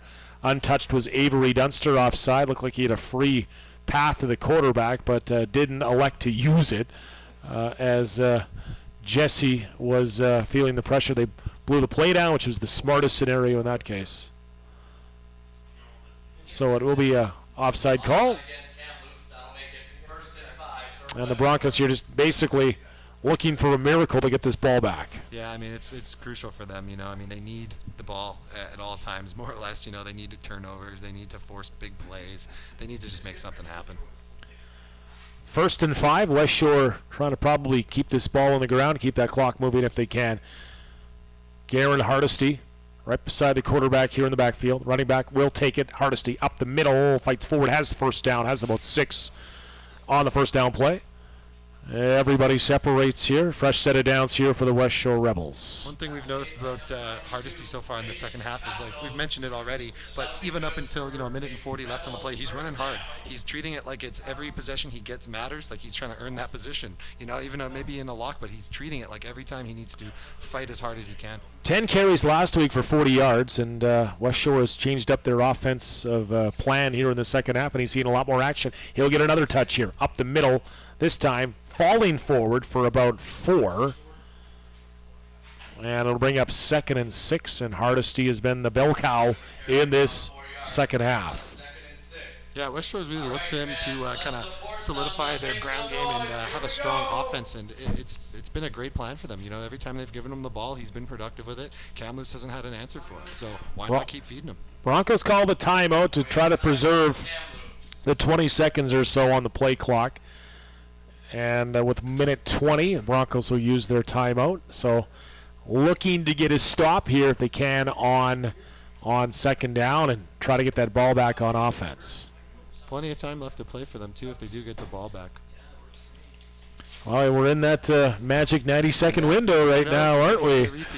After the Broncos, 17 of their 20 points, folks, came in the final minute 30 of the first half. And they've added a field goal here in this second half from Cohen Freeze, and that's been their offense here so far. 2nd and 6 out of the timeout. Quarterback Tim Jesse. Again, we'll have Hardesty beside him. He'll feed Hardesty again up the middle and shy of the first down by a yard. We'll bring up 3rd and 1. And I would think West Shore would probably keep the offense on the field the way they've been able to move the ball. Yeah, I would think so. I mean, if I'm a betting man, I'm betting it's going right back to Hardesty up the middle, and that's just been their go-to. They'll probably do that to run out the game because it's been effective and he's running strong. Wait. Okay, do we have a... Just wait. Or do we have a timeout on the field here, or? Well, I think Hardesty was taking a knee there. Yeah. He's okay. off the field, but. Okay. All right. So, if you have a punter like Simon Hales, why not? But Simon's had a great game. Is this a second string? This is a second string offense, I think. Basically, I think you're right. Has come out. Yeah. They basically have that many bodies. They run out a fresh 12 here on offense. For a 3rd down play, 3rd and 1. So, first and foremost, they need a first down. Okay, no, they're punting. Scratch that entire. I thought it was a great idea. It looked great on paper, but Simon Hales, who's been a all-league punter here and special teams player, will be launching another one into the breeze. Should be a breeze for him. He's been booting him like nice all day. All right. So scratch that, and here is a low snap handled. Pressure coming, but a decent punt into the breeze. Fielded near the 35-yard line. Flag flies. Could be at the no yards 15-yarder here. And the Broncos will get back on offense. And hey, never say never. We've reached the final minute of this 4th quarter in this football game. So if they flag the penalty at the 35, that'll march it all the way to the 50-yard line. But Van Cadet will try to find a couple of receivers downfield and in a hurry to make this happen. Yeah, and if you're Kamloops, you're looking to just maximize your time. I mean, you've got a minute. That's a lot of time left, but you do have to be efficient with it. They're probably not going to be looking to run the ball. They're probably going to be looking for medium to long passes. Can't give up a sack here. Exactly. Either that'll keep the clock going here. Okay, so from the 50, after the 15-yard, no yards penalty, here's Van Cadet. 6 receivers again. Looks to his left, fakes now, goes over the middle. Has a receiver. Caught. Downfield, 5-10, touchdown, Kamloops Broncos. You never count them out. You can never count them out. Oh, my goodness. Unbelievable. What a football game we've had today. That pump fake set that all up. Wow. Beautiful ball. And Brock Dufort just getting that number in here from our broadcast location of far away. Remember, he was the one that caught that long pass back earlier this half. And all of a sudden, the Broncos, with the convert, can bring it within 5. A 2-point conversion would bring it within 4. That really doesn't do you much good. You still need the touchdown. Wow.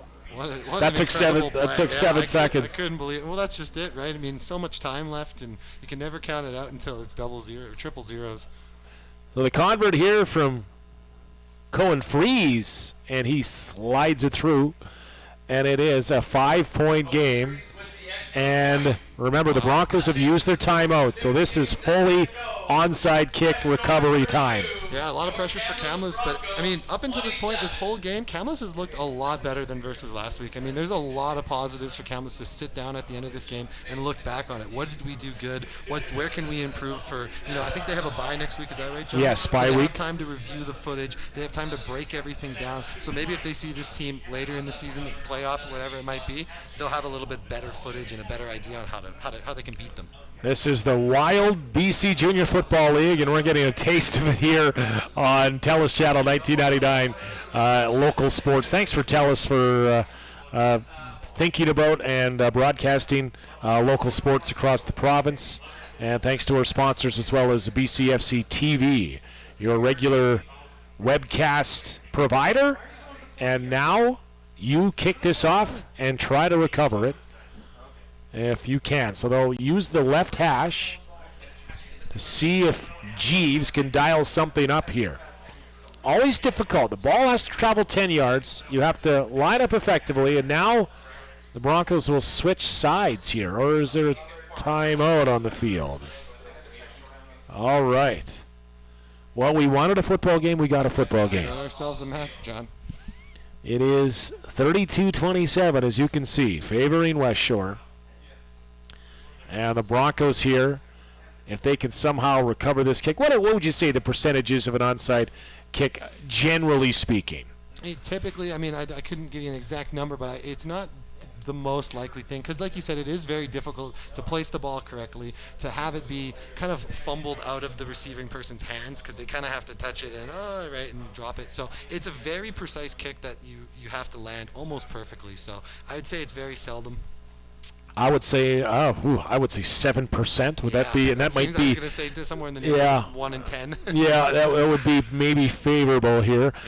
Yeah. Kamloops has made some very impressive, unpredictable plays today. If there ever was a night to find a 7%, it might be the one right now. That's correct. Broncos here, maybe the unfortunate of having the win. You'd almost want the win to blow the ball back if you can. So let's see. They have everybody lined up on the far side of the field, except their kicker, Cohen, who's had Cohen Freeze has had a strong game. He has one to his left side. He'll try the near side. Ball is up for grabs. Who touched it? And whose ball is it? Let's wait for the signal. And they're going to come together as an officiating staff, and they're going to say West Shore ball. Just wait. They have reversed the call. It's the Broncos football. Wow. See, John, there's that 7%, 1 in 10. And this is the night. Unbelievable. You just, oh man, just incredible. That bet just paid 9-1. So there you go. Not bad. Roulette odds almost. Okay, let's see. Broncos have the ball back. A touchdown can win this game. And that was really smart by the kicker there. He lined everybody up on the opposite side. They kick it to the other side, so it's like a complete fake out. And I think even West Shore bid on it. I don't think they were expecting it either. So wow. Beautiful play. Great job. 53-yard line. A touchdown wins this game, folks. And remember, this is 3-down territory with 52 seconds left on the clock. The Broncos have the ball and a chance to win with the win. They've had a couple of long touchdown passes. Let's see if they can find a way here to pull off what would be a miracle inside the final 2 minutes. Back to pass, Van Cadet. Looks to his left. He's chased. Penalty coming. Yeah. And that ball is going to be thrown out of bounds. And I think we're going to find a holding call. Yeah, I believe we got a holding on the left tackle there. Pressure coming from, I think that was Omari Hastings. And what do? Do you move him back to 1st and 20, or do you just take the 2nd and 10 here? I like the 1st and 20 personally. Yeah. If you're West Shore, you only sent 3 on that, so you got to be really happy with the outcome of that play. You've got everybody deep because you can get burned deep. We've already seen that happen. So they keep their front 3, their big boys up front to try to put pressure. Or draw a flag, which is the exact outcome that we had there. So if you're West Shore, you got to be really happy with that outcome. All right, so they will take the penalty, move it back, 1st and 20. Have they signaled the penalty here or not? I believe it was a hold. Everybody in the stadium saw the defender go down, chasing the quarterback Van Canet. So 1st and 20, and Van Canet again will operate with 6 receivers. Two deep safety for West Shore. Back to pass, Van Kenen has time. He'll throw it up, looking for Miko, and closest to the football that time was West Shore's Delaney Robinson. It falls incomplete at 2nd and 20. And you notice that West Shore this time, I mean, they've been doing it for the last little bit, but they've backed off with their linemen, or their linebackers rather. They've got their 3-down linemen. They kind of leave that short middle open because it's almost negligible at this time. So they're really playing the deeper zones. They're really trying to prevent what happened, when they scored that, when the Broncos scored that touchdown. You cannot allow a receiver to get behind you right now. Hence the two deep safeties, right? I mean, that's exactly what they're trying to prevent. All right, so it is 2nd and 20 now on the Broncos side of center field. And back to pass. Van Kenen now chased out of the pocket. Looks, delivers, has a man. Can he get out of bounds? And Finden does step out of bounds, but it's shy of the first down. It's positive yards. It's 3rd down, and it'll be about, call it 7 yards. Yeah, I mean, if you're Kamloops, you got to go, right? I mean, you got to go for it. So you've just got to look into that playbook on a play that you really trust and you have faith in. I mean, if you're the Broncos, it would seem to be the screen. I'm sure hoping it's not the screen pass, but we'll see. Maybe Van Kenen can find some legs and take off. Thought he might do it there, but found his receiver for a gain of 13. Still a positive game, but it's 3rd and 7, and the game again is on the line here. 3rd down. Broncos, Van Kenen back to pass. He'll roll to his left this time, throw it up, and it is pushed out of bounds. No flag. Broncos want a flag. Yeah. Coach Van Kenen won't get it. That ball was right on the sidelines. Yeah, John, I mean, that was a little right towards the end there. I mean, you got a little bit of aggression. The guy's out of bounds, and you get West Shore coming in and playing physical. I mean, it's just kind of lucky the ref didn't throw the flag on that, right? I mean, it's hit or miss at that point. Tough one. We've seen them basically let those defenders fight a little bit defensively from the secondary. So West Shore will take over on downs, and they are 2 kneel downs away. And let's see if they learn their lesson about kneeling down after that first half or not. See if he lines up under shotgun. Yeah, you'd hope not. But victory formation likely for West Shore, who were sure pushed on the road here in Kamloops tonight. 23 seconds on the clock. West Shore comes out with their quarterback here, Tim Jesse.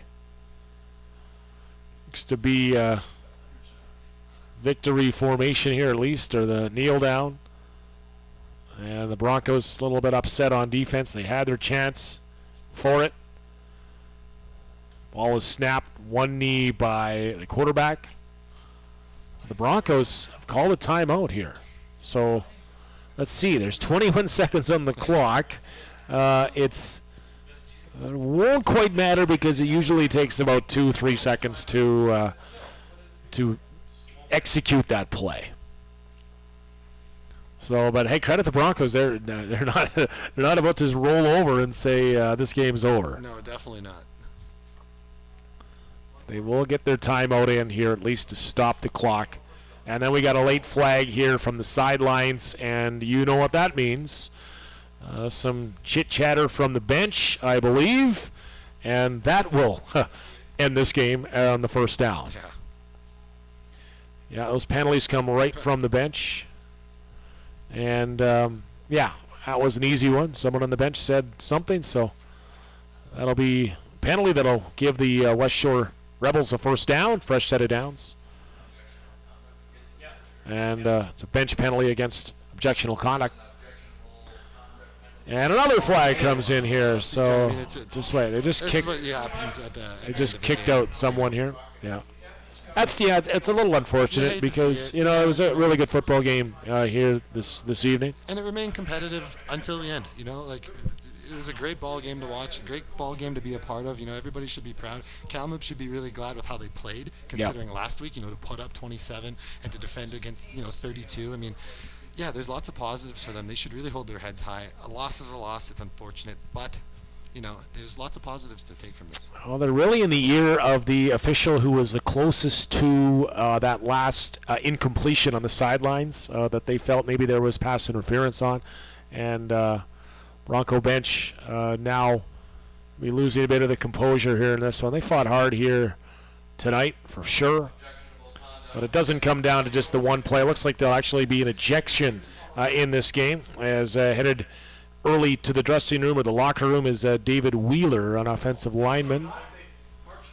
Wheeler will wheel his way into the locker room. And they've actually said end of game.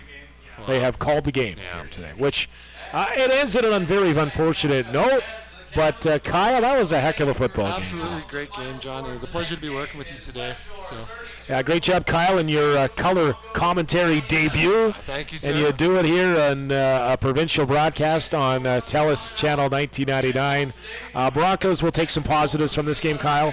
What do they look for into the bye week before a home and home with Prince George? Well, I mean, now I think it's the most important thing for Kamloops now is to hold their heads high. I mean, with the way they acted at the end there, I mean, I'm sure it was probably a couple of players. A player gets ejected. You kind of want to just maintain your composure, leave with, your head held high, because they didn't play a bad football game. They played a great game. They have a lot of film to go over and watch to observe how West Shore did things, why they weren't able to stop the running back when he would go up the middle. Lots of different things for them to take notes on, and it's even better that they have a bye week, because now they can maybe spend a week, have a light week of practice with a lot of film, and then really drill certain things that they notice that West Shore does, because they are a really great football team, so they can learn a lot from them. If you're West Shore, you take the win on the road, and then you have a big matchup next week against Okanagan. Yeah, I mean they're gonna. I mean if they play defensively like they did today, I mean I think it's gonna be a really good game. I mean regardless, it should be a great game. We've got two powerhead teams going at it, so yeah, I mean we're in for a good one next week. All right, join the TELUS Game of the Week next week. On behalf of my color man here tonight, Kyle Nelson, I'm John Keane signing off from Kamloops at Hillside Stadium.